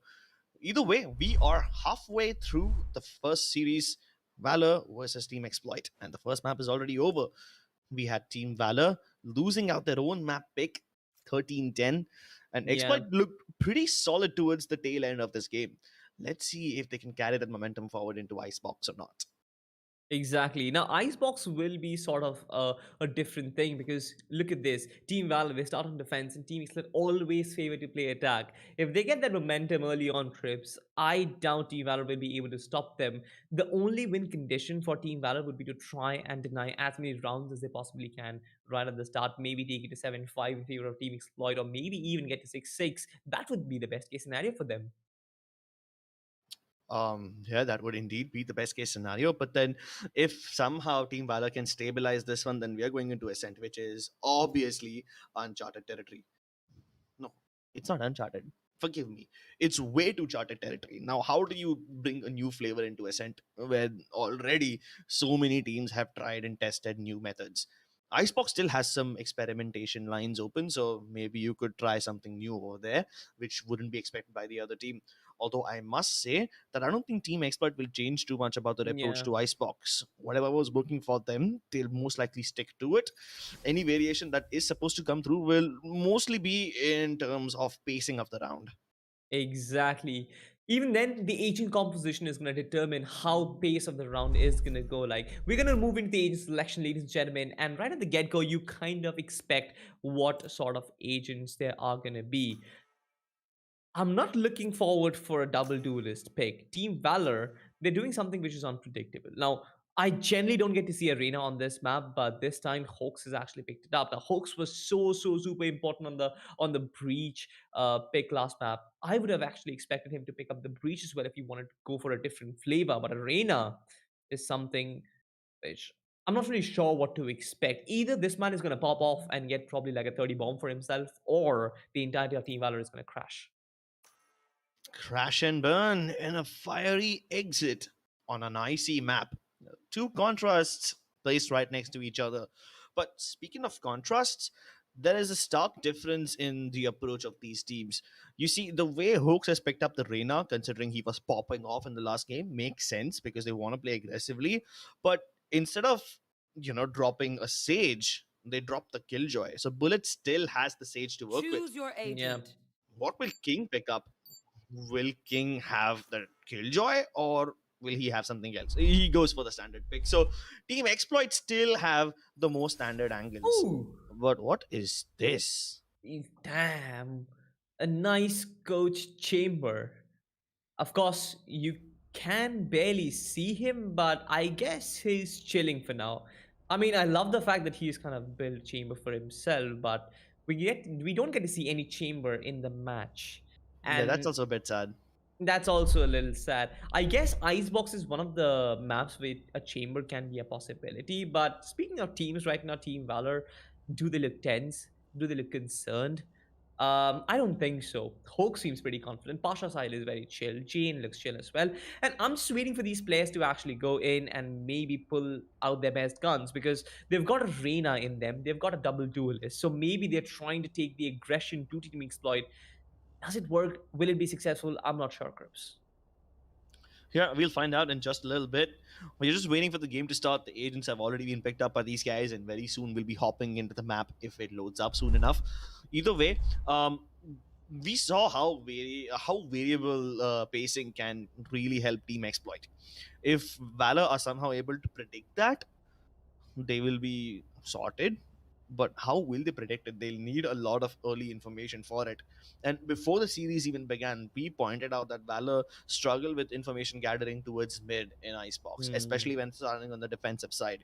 So I guess they will have to play a little aggressively too. If not, then they will have to find out some other way to gather information. And I'm equating aggression with information gathering right now because the players themselves can spot out things if they are deeper inside enemy lines. If not, then they'll have to rely on their Sova, and there's only so much that Hunter can do in order to gather information. I mean, of course, if you're playing against a team like Exploit, you can still go for preemptive stacks and try to lay down traps because Team Exploit is that predictable. But if this was any other team, Valor would have been facing a lot more problems with regard to the prediction of where these teams are going to go. Yeah, we're still waiting for the map to actually load up, but it did load up. So finally, the game is gonna start pretty soon, ladies and gentlemen. We've got Team Valor on the defensive side of things and Team Exploit on the attack, just like we mentioned, and it should be sort of very easy for Team Exploit to actually go through the first half.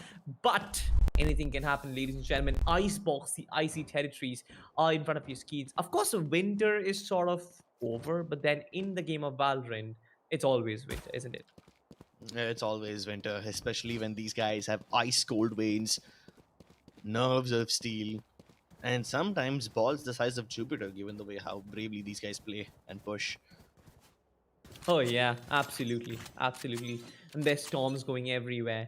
We kick off, ladies and gentlemen, with Team Exploit. Right at the get-go, trying to go for an A execute. We've got a duel set up for ourselves. JN in this position can be very devastating. Gets a first kill. Can he get that back to safety? Wow. No, he doesn't need to. He wins the second frag as well. Shooter brings him back, makes it a 3v4.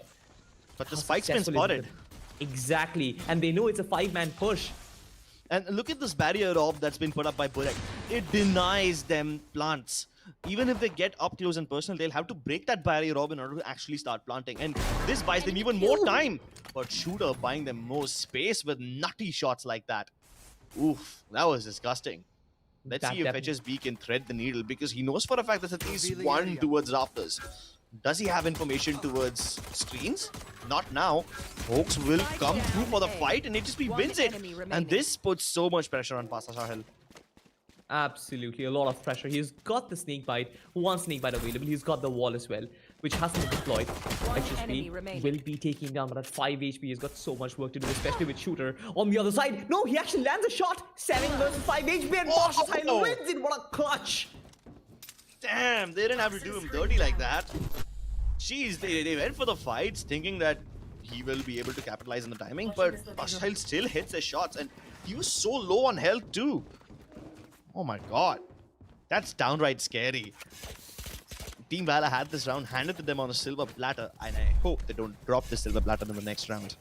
Yeah, I mean, you don't really expect this, but Team Exploit, they've actually gone for 4 spikes. You can see 1 ace on them. They had a lot more, but they decided to actually go otherwise. They've got sheriffs, they've got full shields as well. This is a proper 4 spike coming in from them. Will they reap the benefits? Of course, JN landing that shot. Shooter dasher away to safety, and initial contact that has been established towards that Bell's region has sort of disengaged so far because they're not pushing further. Team Exploit are being a Plant the little too spike. careful at this point. Oh, that poison cloud creating so many problems on the side of Team Valor. You can see that they want to peek on the back of that, but they just don't have the vision to do so. Counter wall. This will keep them safe while planting. There's a tiny gap. That's the only tiny gap where you can plant. And when Bullet breaks it, he could have shot them down, but Shooter protects his fellow Sage. That's the best way to provide backup. And now even the spike's planted. Oh my god! Team Jesus. Exploit! They keep What on are they hitting doing? These nutty shots, I swear to God. Absolutely. 2v5. They've got Spectres, they've got Aces. But on the other end, on the other camp, you've got 5 hungry players looking for kills, and this was one hell of a round. And immediately, as soon as they get 2 kills, they are being traded 2 back, and the manpower was always in favor of Team Exploit. What a round this has been. This was a sort of a full buy round coming in from them. This was a gamble, and this gamble paid them heavy dividends because the other camp right now, they have no money to buy. And we said that this run was handed to them on a silver platter, and I was hoping they don't drop it. But they did exactly that. They dropped the ball, and now they have to suffer the consequences. Although I am a little surprised, Valor are pushing their luck by rebuying again. And this time we're going up against a Vandal in the hands of King, which can be a devastating force. They don't even have the proper armor to deal with this kind of stuff. Watching here. I mean, with half armor, you can get one tap by a sheriff, even at long range. The 145 curse will not hold true. They're taking the high ground, pushing right through the zip line straight into bullet spray, and he keeps them at bay. Spike spotted as well, bidding them goodbye, and Shooter will try to fry all his enemies alive. Not gonna happen as they're dropping like flies, but can they still make it work? Folks trapped on an island, but Hunter comes in to rescue him. SEAL Team 6 is not gonna save Team Exploit at this point. Team Valor just waiting for that perfect opportunity to rain them down, pour them down with so many Ares bullets. Of course, the buff is helping them too much. This round was once again a gamble coming in from Team Valor. They went for a force and they reaped the benefits, much like what Team Exploit did last time out. This is turning out to be an ego battle right now, Cribs, because nobody is willing to take a foot backwards. We'll talk about taking foot backwards later on. For now, they don't even want to hold off on the buys. I mean, even Exploit pull out the big guns. Sure, they didn't suffer too much economic damage, but they're taken down, plucked off from the sky like someone was bird hunting. But King goes on the hunt himself. Will his forces follow? A lot of engagements happening in different regions, specifically the one happening in Tube right now. It might be the deterring factor in which team wins this round itself. I love the fact that Team Exploit have taken the sting out of their attacks, but now we're pushing forward on the back of that Viper wall. They've set up the KG utility as well. The JN is waiting for that perfect opportunity. Somehow HSB extends beyond his angle, gets JN off guard while he thought he was safe. There's a tiny gap left by the Toxin screen in between those boxes, and that's exactly the angle that HSB used to murder JN. Now all the utility is being dumped at them by the attackers, hoping to delay the defuse for as long as possible. You have snake bites over there, you've got nano swarms, slow orbs, you name it and you have it. Even well-angled shock darts. Barrier orb will help them get to at least half, but the nanoswarm has been destroyed. Still, the snake bite keeping the Viper vulnerable, and Soulmate finally kills him. They almost had the defuse too. Exactly. Pasha Sahil was so close with it, but nah. The Snakebite having the last laugh in that situation, and Soulmate's Viper just triumphing in the situation. But this time, economy is not in their favor. Look at this. They've got to invest in light shields to even pose a potential threat against Team Valor. But this eventful first 4 rounds of the game has sort of given us a pre-shadow of, or rather a foreshadow of what to expect. None of the teams are willing to take a foot backwards. It's just aggression, relentless aggression, utility followed up with the counter utility. Team Exploit, though, they've got that presence towards mid once again. So mid always trying to kind of push back any sort of backstab or any potential mid push coming in from Team Valor. So that is good stuff. They've got some information on the back of Owl Drone as well. But what can Team Exploit do with it? Oh, this is bad. How does he not get spotted like that? And he still stays there. Still keen on picking up more fights. He doesn't care about the slow ops. He can dash away, but Abdur won't let him. Too quick to the trigger. Landing the shot was crucial. Cleans up yellow. Hunter is completely unaware of kitchens, and now Soulmate has got so much real estate. Hawks has to be paranoid of people coming in from behind him. The Viper Spit is sort of very interesting. It cuts the defense in 2 halves. Meanwhile, the rest of the players in the B side have got the spike planted. This is good job. I mean, the only thing that this Viper Spin does is force the players of the defensive side to go via the snowman area, but they're still brave enough to push through under Tube. And I don't think Soulmate is aware about this. Pasha Sahil finally deals with this problem, and now they can focus on the bigger one, that is defusing the spike. No barrier orb available this time, so they can't just stick it. They have to fight their way through this one. They do have the resurrection too, but the moment I say it, Bullet gets killed, and even Folks will be put to his grave. Pasha Sahil, can he live up to his name? There's so much in his way, but he's still gonna try. I don't think he's gonna succeed, and mostly will just cry. Absolutely. That was something insane, but okay. Is he using Snapchat filters for this one? I have no clue, but I like this filter. I mean, the hat, the parrot on his shoulders. Proper pirate vibes. Definitely, dude, definitely. And I feel like it's sort of complementing the kind of approach that we get to see from Team Exploit as well, because the way they've been constantly trying to get uncharted territory in their control, like Soulmate pushing up kitchens and, you know, establishing that Viper Spit over there to establish absolute control in that region was something which only a pirate would do in Yeah. international waters. Plundering thy booty, eh? Is that a Sorry, Pirates of the Caribbean joke? no, I tried to be that. I tried to be, somewhat resembling a pirate from One Piece, but Oh, okay. either way, we'll speak about pirates later. For now, the only waters that Team Exploit are concerned with are the ones on B side, and they line them up. Oh my lord, that was dangerous from Last HSP. player standing.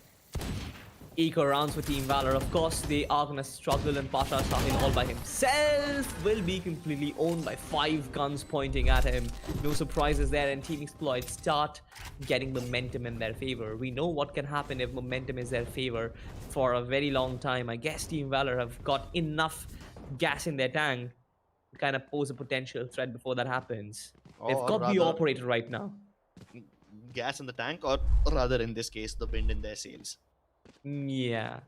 I mean, we're still carrying forward that pirate joke, but Mm-hmm. Team Exploit will try and tear those sails up. Let's see if that actually happens. They've got the lockdown available, so they can use that. They've got the Hunter's Fury as well. The only ultimate that I can see from Team Valor is going to be the Resurrection. Not the best to actually hold back sides, but if everything goes haywire, that Resurrection can win your rounds. Lockdown committed, but nobody from the side of Valor is looking to contest this one. Most likely gonna be a 5v5 retake, and maybe the Resurrection will be somewhat relevant in a situation like this. Yeah, Hopes. right. Can he actually make it through? It's a very risky angle that he wants to fight inside, but maybe they can catch Abdul off guard. What the hell was that flick from Hunter? Oh my god, he's bringing out his big gun now, isn't he? The shock darts also almost kill Hoax, but he won't be phased. Pasha Sahil gets revived, and it's still a 3v5, so the odds are looking ever so insurmountable for Team Exploit. But still, there's quite a lot of utility that they can use to delay the defuse. Hunter brings out even bigger guns this time. Can he actually live through this one? Time is ticking, and JN is trying to stick the defuse, but all the utility is being dumped at him. It doesn't phase him. Half defuse already done. They both line up for him, and now the Hunter's Fury will definitely deny it. Nice stuff by Team Exploit. Perfect. They had to go through a 3 versus 6 Last situation. player standing. Exactly, right? The Hunter's Fury was so perfectly timed from the attack. Is now I understand what Hoax tried to deny any sort of post-man positions for the side of Team Exploit, but it just did not work out, especially the fact that he dodged the laser beam, right? And they did try to stick in the defuse, but Shooter and his position, he was at 5 or at single-digit HP, but that man doesn't shy away from taking a fight to the opposition. Used a cloudburst, through the poison cloudburst, constantly spraying prayers down, and in the fag end of that round, the Hunter's Fury was activated. Eco this time for Team Valor. They've got nothing to lose, so I hope they can go for something unique. Nah, nothing unique at all about that one. Shooter just doing shooter things as usual. Maybe a couple of ill-timed shock darts could have helped him get that kill, but Abdur will deny any and every possibility of an eco win. Train harder. Bullet. One good shot though, but wouldn't be able to pick up that weapon for himself. The screen sentry has been walled off, so one more avenue for retake has been closed. I'm pretty sure he wouldn't be able to say he wouldn't be wanting to save these pistols as well, so he needs to go for a fight. The Viper Spade also wouldn't help them either. Soulmate coming in from behind just wants to wrap the rest of the players up who are still surviving One through the enemy poison remaining. cloud. Will push up as well. Pasha Sahil has been picked off, and Bullet will be going down the grave as well. So a very nice work, or rather a very nice establishment of advantage from Team Exploit right at the start of the game. You can see that they're starting to build momentum for themselves. They're starting to cause problems in the other camp's economy. And last time on the map of Bind, we saw a lot of eco rounds coming in the way of Team Valor, but this time they're very disciplined enough of not letting that happen. Eco rounds can actually be crucial for Team Valor in breaking momentum and also getting back that economic forefront that they had at the start of the game, but right now, it's no more. This could be an experimental mid-push from the side of Team Exploit. And it actually works because Bullet is in prime position to shut them down. They haven't checked for him. They most likely will not. And that results in 2 free frags. He also has the ability to fall back. Or better yet, get on the backstep before they can even reach the side. Even Hoax is being relevant from the side of Yellow. But this is a little iffy. They still can't kill him. Even though King had enough time to reset, he just struggles to find the duel. And Abdur, so deep inside enemy territory, has to worry about a million angles, especially when his team is dying all around him. I love the fact that Team Exploit did something different, but this time it just didn't pay off. Team Valor was just more posed to shut down that mid push rather than side pushes so far. Now, Team Valor, they've found themselves one strength, one avenue where they can always rely on, that is their mid defense. Maybe they can give up side and maybe they can go for 5v5 retakes, which can give them a very fighting chance in the round. But so far, so forth, the defaults from Team Exploit have looked very good. They are so good in their defaults, they don't really need to contest mid so far. And that definitely was an experimental round, but I'm pretty sure that they wouldn't commit to that more often than not. Yeah, I mean, usually a mid push like that is complemented with someone pushing from B mains as well. That never happened, so that's probably why they lost that round. But oh my god, King, he tried to kill the Sova as he was in his drone form, but Pasha Sahil is a perfect bodyguard, and with that, they've got the advantage. Hunter climbs up. He's no longer in need of a bodyguard. He is the danger. He's the one who knocks. And the one who kills, of course. That was a nice reference from Breaking Bad, but right now the only thing which we should be careful about is this lunatic pushes which Team Exploit are trying to pull off. Now, I don't really understand why they're doing this because they had such amazing control at the start of the half, but they're sort of giving it up, breaking their own safety net which they had built for themselves. And the 1v4 situation, even for Abdur and his standards, is just way too much to pull off. They're trying to push up. I understand what King was trying to do, kill Lisova, at least get that man advantage working for them, but this is not what you would generally correlate with Team Exploit. They're more like calm and collected default executes, but... Hold on, this crossfire just becomes invalidated. Oh, never mind. I had so many things going on in my head. So, here's the thing. The angles that Pasha Sahil and Hunter were holding, Pasha Sahil is responsible for holding if he moves in towards 410. So... if he was able to kill Pasha Sahil, Hunter cannot swing back in time. Yeah. Although if he walks the normal way, directly to the planting area, then that crossfire between Pasha Sahil and Hunter would have been so potent.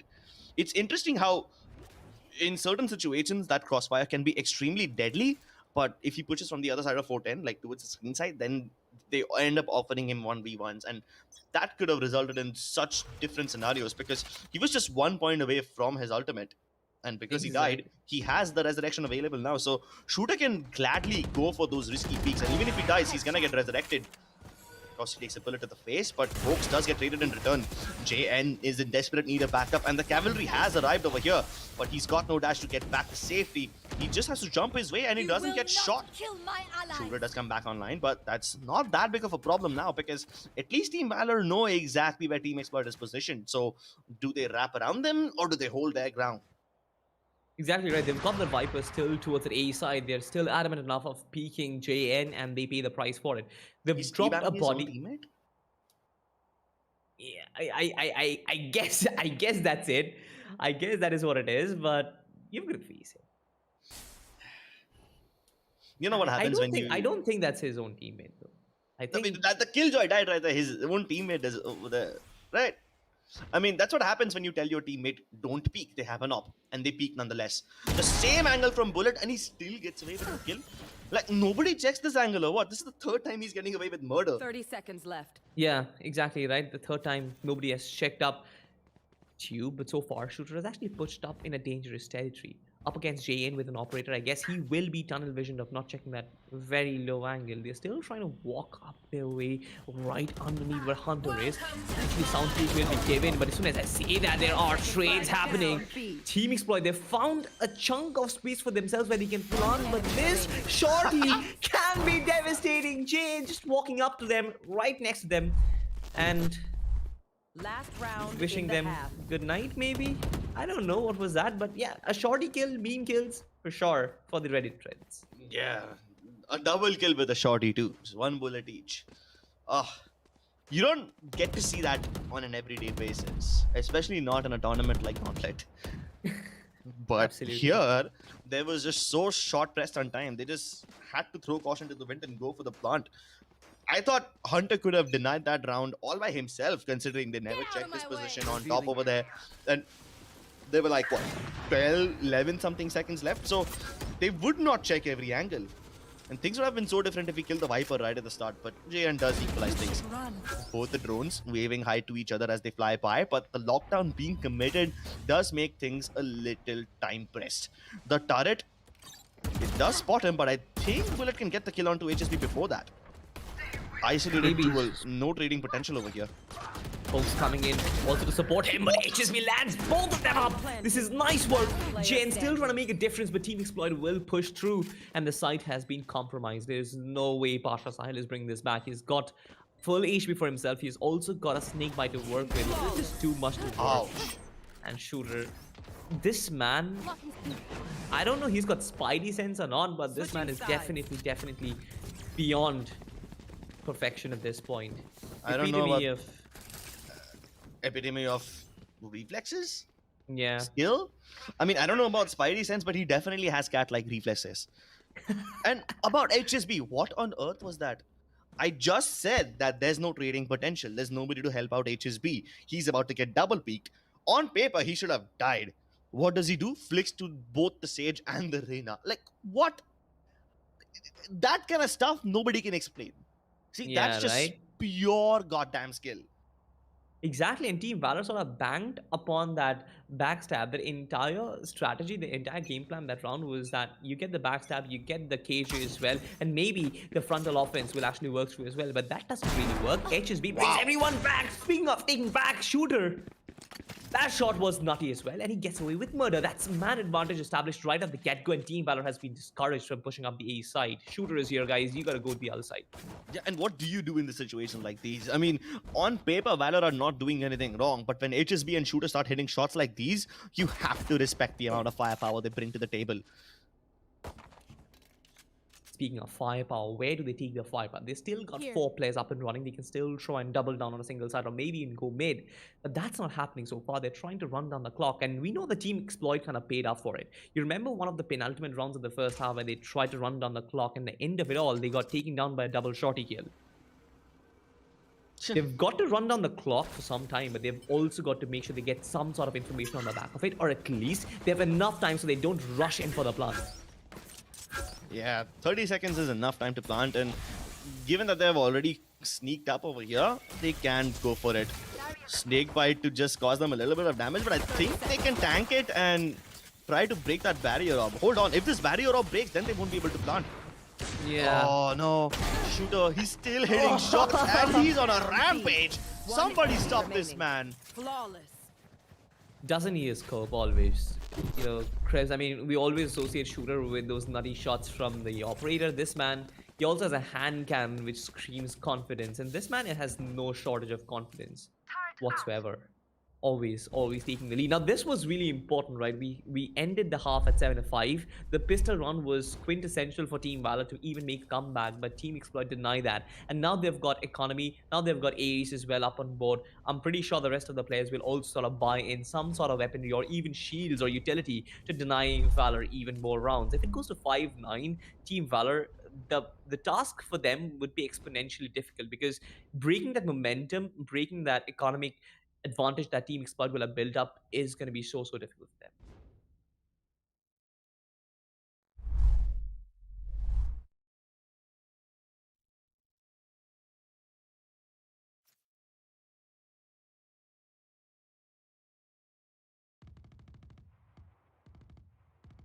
them. What must be the coach thinking? Team Exploit.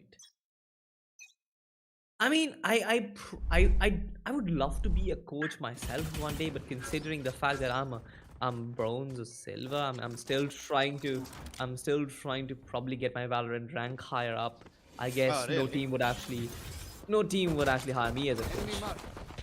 As a coach, You- no. Do As you a think that's mascot, potential? as a mascot, probably yeah, because you are a clown. Either way, I'll roast you later. These guys are absolutely burning the side of Team Valor alive. But as soon as I say that, Valor turn up the heat as well. This is a brawl fest. Trades left, right, and center. And when the dust settles, there is one lone Viper left to settle the scores. Now, Team Exploit gambled upon this, right? They thought that they would be able to win the round, but the fact that Team Valor come in with all the guns blazing, doubling down on that single round that they had, on the single side that they had, was something which was very interesting, because I did not expect Valor to do this. They catch Team Exploit with a strategy from their own playbook, and Bullet will be able to land the final nail coffin. Soulmate will be taking down 6-8 the scoreline. Just like he said, Team Exploit, the way they sort of handled the situation wasn't really ideal. They should have actually probably invested in some weapons. This could have been an easy trade, kills happening left and right, but instead they were completely pushed by a 5-man roller coaster. I think you meant a train because they just ran over them. A roller coaster at least lets you have fun. This thing, not so much. A roller coaster is fun? Yeah. Dude, nah, not for me. I'm actually scared. What? You're scared of roll? Okay, you know what? That's a conversation for a different time because now I have another reason to roast you as well. Either way, the only thing I'm concerned about is the positioning of Team Exploit. They're letting Team Valor have it. They don't want to contest, and they most likely will play for a retake, which is good. That's exactly what Valor wants. They want the site for free without losing too many players, and it's not even like Team Expert have angles that they can pick off members of Valor. Oh my god, Hunter, unexpected. He didn't know that he's unguarded over there. Yeah. No killjoy utility as well kind of makes things awkward when there is a backstab and you don't know about it. Abdul lands. What? In 1 second, there's 3 kills, and JN now acting like the Korean jet, flying around the server, and he's about to run out of bullets. That's the absolute worst time to go for a reload. Dude, this was an ego round for Team Exploit. They come in from a backstab, they get 1 kill, and immediately the side crumbles. I don't know what happened to Team Valor, or were their post-line positions not accurate enough, because there was no trade potential. All these players coming in from different angles. The fact that the Sova was taken down, you get to see another frag. Maybe it was the KG, I'm not really sure who was it, but there was another frag coming in towards the main territory as well from where you enter. There were players, there were kills happening left and right. I couldn't really process what happened in that fraction of a second because it happened so quick.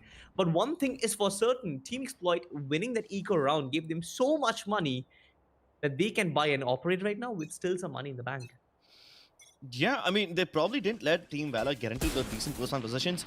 The crossfires were strong enough from Valor to hold on to any pushes coming in from rafters and screens, but not from a backstab. And when they got distracted for a second, that's when Team Exactly, Exploit decided to distraction. strike. Yeah, they struck when the iron's hot. Now, the only iron that they have to worry about is the nerves of Team Valor.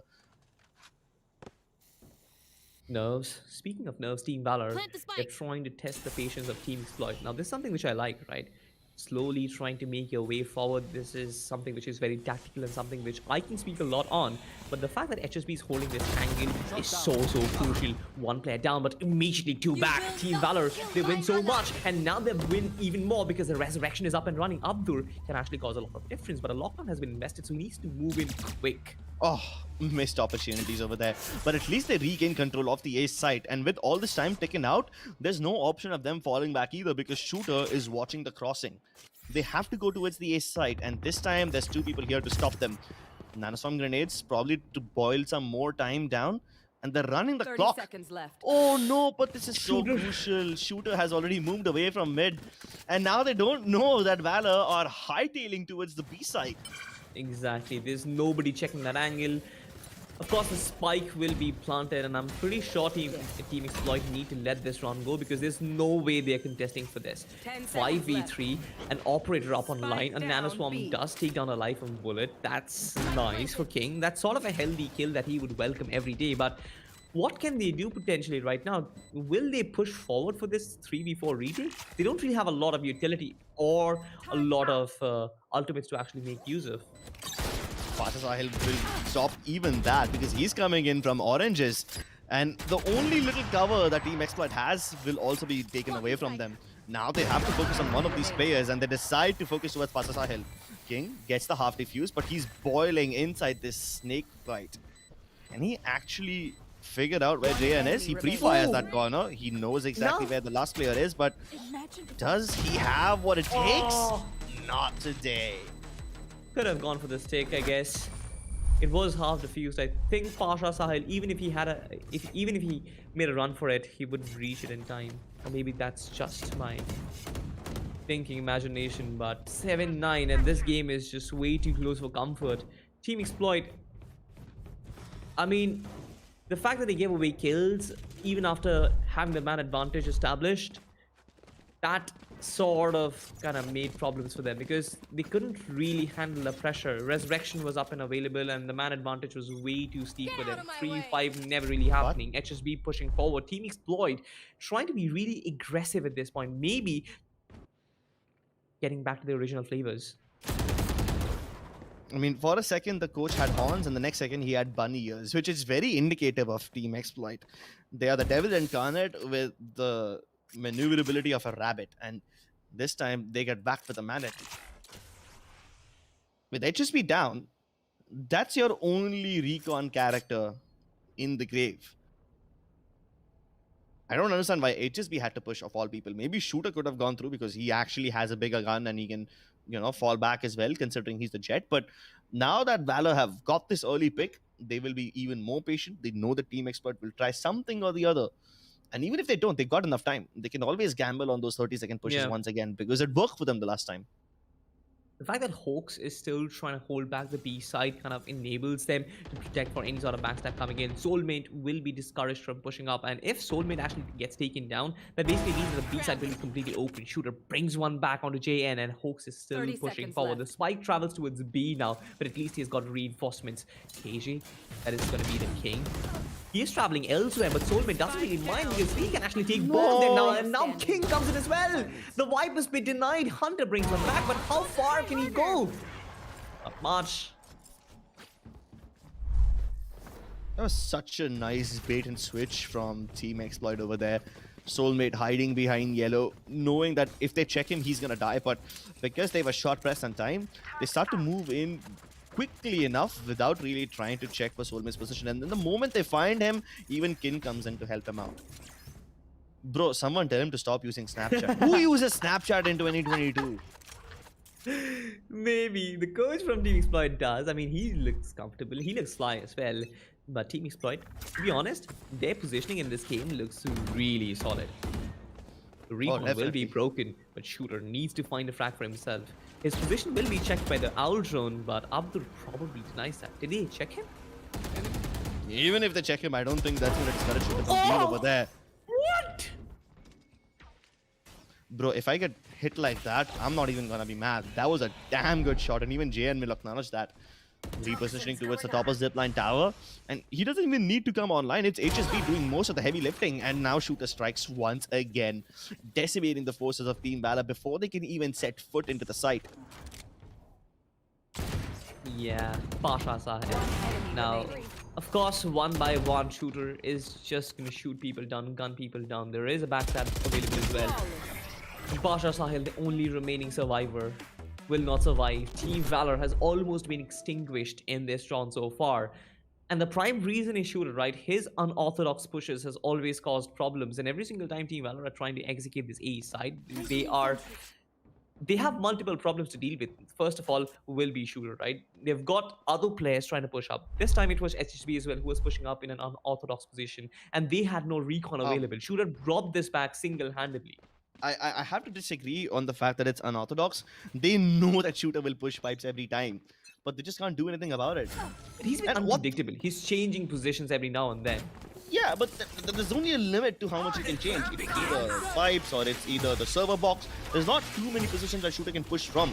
Oh, but this Hunter's Fury can definitely clear out a lot of position. Focusing more towards screens, it does damage the members of Team Expert a little bit, but the Viper's Pit is the one that will do most of the heavy lifting. No!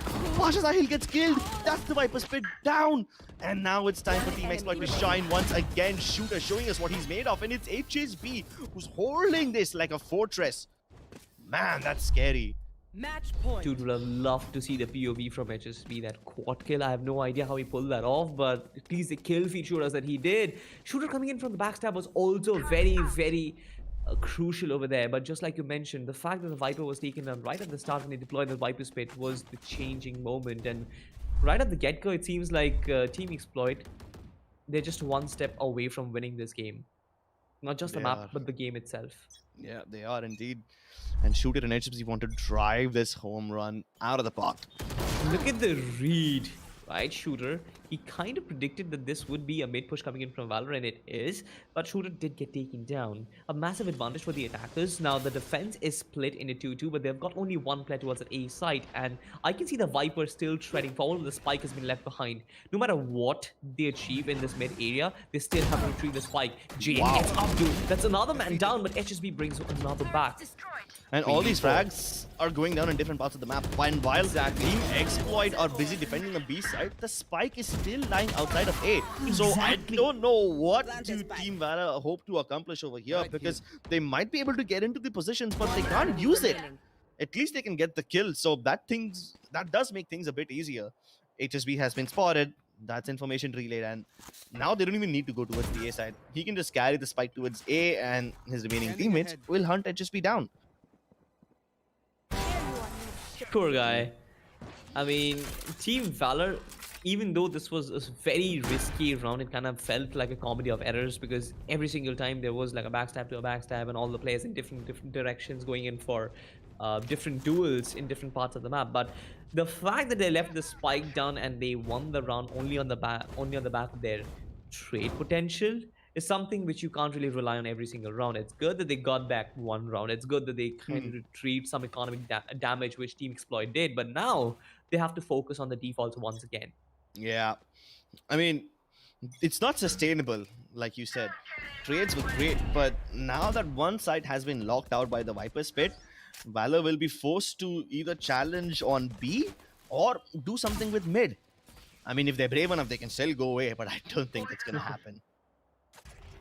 This time Shooter has operated towards the B side, so I guess B is not going to be an option for them. A has a Viper's Pit, so maybe not even that. Maybe a possibility. No, you have to choose between the lesser rebuilds. Even if you do go mid, you have to accompany that with a little bit of main push from either A or B. Oh wait! This is just Shooter doing Shooter things. It's uncharacteristic of him to miss the second shot, but I think he is more than capable of landing another one. Hawks finally stops his killing spree, but his teammates are more than capable of starting one of their own. Man advantage still in the favor of Team Exploit, and they've got 3 ultimates too. All of these are conducive for retakes. Exactly. They've got the Hunter series as well, but I'm not sure if it's going to come very soon. King takes down Hunter. That's one player down. 2 more to go, folks. Very aggressive position. What can they potentially do right now? They've got one Viper's wall with which they can actually go for a plant. They've got the snake bite as well, but immediately as I say that, a Hunter's Fury has been activated, so they deny the plant as long as possible. Pasha's Island Hawks actually come back with 2 frags of their own and a Viper's Pit. Of course, he has to leave it. Soulmate still coming in for frags. Meanwhile, Soulmate... Oh wait, there was a snake bite. Meanwhile, HSB was challenging him with guns and bullets. Hawks landed third. It's a 1v1. Soulmate wins it and Team Exploit. Yeah, systematic destruction at its finest. And he's going to take a sweet time before he actually defuses the spike, because, of course, you have to BM them. Either way, that's Team Exploit winning the game, ladies and gentlemen. 2-0. Both the maps, they were able to win with convincing scorelines. And there was a little time when I thought a comeback from Team Valor was possible, but that was conveniently dispatched as soon as Team Exploit started to hit those aggressive shots. And some of those shots were legitimately mind-blowing. You remember that one where Shooter climbed up on pipes? He's looking at the main entrance of his site, but then he just flicks onto the guy who's standing on top of the zipline tower. Like, how do you do that? You don't just flick to your opponents, you literally switch targets. Switch targets, and Shooter does it at his best. Of course, this map was very different from the map of Bind. Bind kind of felt like a very competitive map. It felt like Valor had a chance, but in this one, especially after that first half, this was a completely different Team Exploit. Just like you mentioned, I feel like there were movements from Team Exploit which was sometimes unnecessary. There were movements from Team Exploit which were sometimes predictable, but what can Team Valor do about it? Absolutely nothing when you've got firepower of that caliber. Remember that one instance where HSB took down 2 of those backstabs, one I believe on the KJ and then another on the Reyna.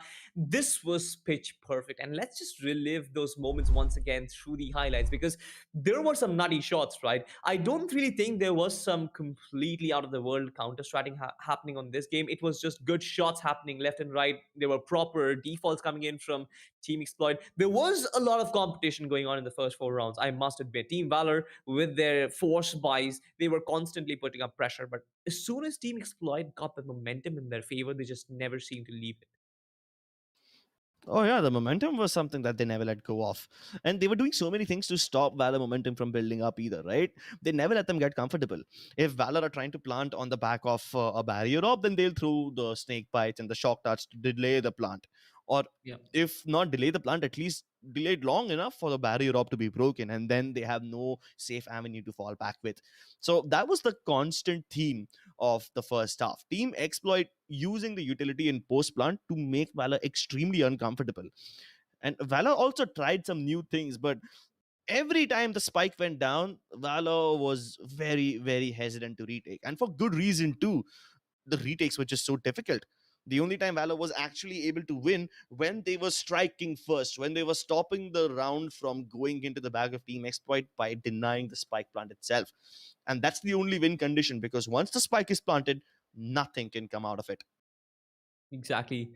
Hunter, of course, did try to actually deal some damage, but then from every single direction, like this round was so eventful. Just have a look at this. Shooter is at 30 HP, but he'll still deny the defuse. Half defuse already done. Shooter is gonna peek out. Look at where he's standing, man. He still lands a third kill for himself, and here comes the Hunter's Fury. And this is what denied them the round, right? There was a counter Hunter's Fury utilized as well to try and take down Shooter and his shenanigans, but that was not happening. 6-2 was we felt where Team Exploit is on a roll right now, but Team Valor sort of bring it back, and they bring it back on the back of these two quick mid kills. And this region was constantly left unchecked, trips, but Yeah. even then they couldn't really capitalize on it. Valor could have actually done a lot, maybe through mid, maybe have pushed out, maybe gone for a backstab, but we know how Team Exploit dealt with backstabs, don't we? Yeah. I mean, speaking of backstabs and mid, there's this one unique round where the enemy Viper, the attacking Viper in form of Soulmate, he activates the Viper's Pit Yeah, inside kitchen. Now, I've exactly. never seen someone use the Viper's Pit inside kitchen, which is very unique. What this kind of forces the players of Team Valor to do is move in via Snowman. But there was just this little timing window which he missed, and they still went in via oranges. And that's what caused Valor to win that round because they walked through the Viper's Pit and Exploit had no idea that people had actually moved through it. So that was what enabled Valor to win their fifth round. But then we move into the second half, and after that, it's just the Exploit show. I mean, sure, they conceded some rounds, but most of these rounds went to Team Exploit simply on the basis of their nutty aim. It's not like their holds and their crossfires were completely out of this world. They were good, but it's nothing that we haven't seen before. But those Yeah. shots, though, oh my god, I don't want to see them again because they were just so scary to look at. Exactly, and the few rounds which Team Exploit actually lost in this half were also sort of unnecessary, to be honest, because one round was one where they actually saved up after winning their pistol round. It was really interesting, but yeah, that did happen. Of course, this was the round where Pasha Sahil was going to clutch it 7-9. We still felt like there's still competition, there's still vigor in Team Valor, but immediately as I said that, Team Exploit come back with guns blazing and they kill players left and right. Soulmate on this occasion just delivering, and now King coming in to save him. This round was one of a kind, and I felt like Shooter after this is just gonna go bonkers. Look at this. He readjusts, he not only checks the foot of JN, he readjusts the crosshair, flicks onto that guy, and gets his team to such a position. And when he's hitting shots like this, what can you do? Really, you can have the best strat in the world. You might have the most stable positions for a post plant. Your strategy might be well calculated as well. You assess the risk to reward ratio perfectly, but then they just come in and right click you. Then how do you deal with that? It's just not happening, right? So Yeah. that's what happened to Team Exploit towards the tail end of that round of that match. They just hit their shots and they hit it out of the park. Amazing stuff from each and every member in Team Exploit. Shooter with 26 massive frags, and even HSB dropping a 20 bomb. And you compare that with the side of Team Valor, none of the members are about 20. Yeah. Forget 20, half of them are not even above 15. Only JN has 17. Exactly. I mean, there was competition. I felt like Team Valor couldn't really put up a collective effort against Team Exploit. There were certain rounds where JN or either Pasha Sahel was clutching up. They were popping off in certain rounds as well. But it wasn't really long enough where they can actually take momentum away from Team Exploit or bring down their confidence. Team Exploit was screaming confidence throughout this best of three series. And every single one of them reflected that in their playing style, in the way they pushed up, in the way they hit those shots. Shooter, of course, once again enabling them to do so with 26 frags of his own, HSB with 22, King with 16, Soulmate with 17. You can see the consistency in the number of kills that there is throughout the lineup. Shaka, of course, has got 5 kills, but I guess He never his got the chance to show up. His he teammates never just got mopped up the everyone else.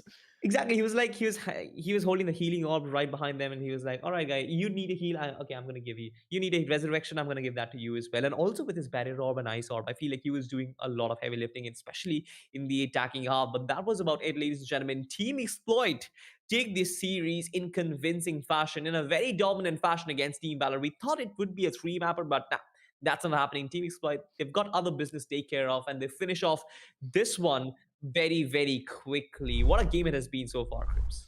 Amazing. And if Team Exploit are able to keep on hitting shots like these, then the best of the best teams in their group stand no chance against them. Speaking of which, let's take a look at their group and see who else can maybe go toe to toe against Team Exploit and how this match affects the overall standings.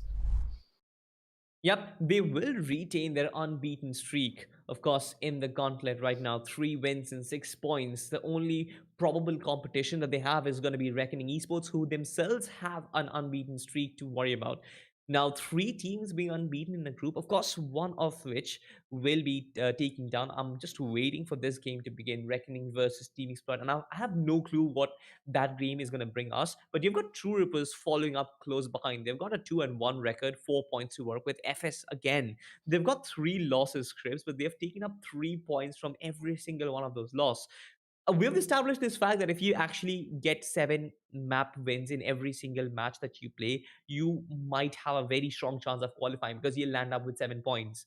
So Mm-hmm. that might be happening for FS, but the bottom half of the table doesn't really look very good to me because you've got Optimistic 1-1 for them. Team Valor, not really the best of shapes, a potential playoff team, sort of struggling real early. Team T69, again, a very fan favorite team, but again, in the lower third of the group standings and only friends right at the fact bottom of it. Yeah, the fate of these teams lies in the hands of the teams at the top. And at the top, we have Reckoning versus Exploit. Someday or the other, they will face each other, and then we'll get a true champion of Group A. But for now, ladies and gentlemen, that is it from our side. Thank you so much for watching the LG Ultragear presents TEC Gauntlet Season 4, powered by Crucial and 656.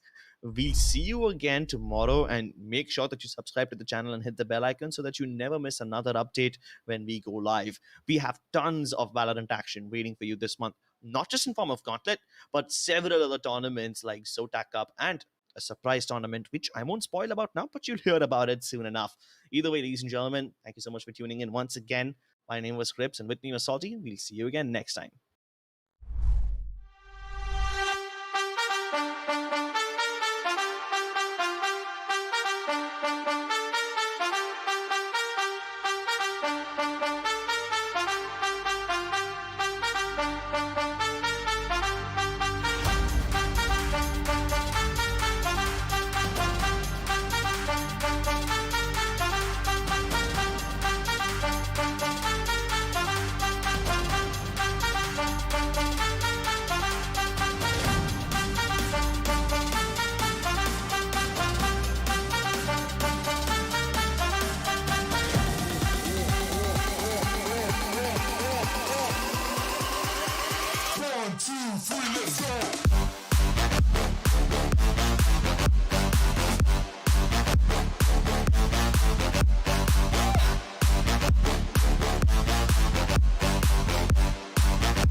2, 3, let's go.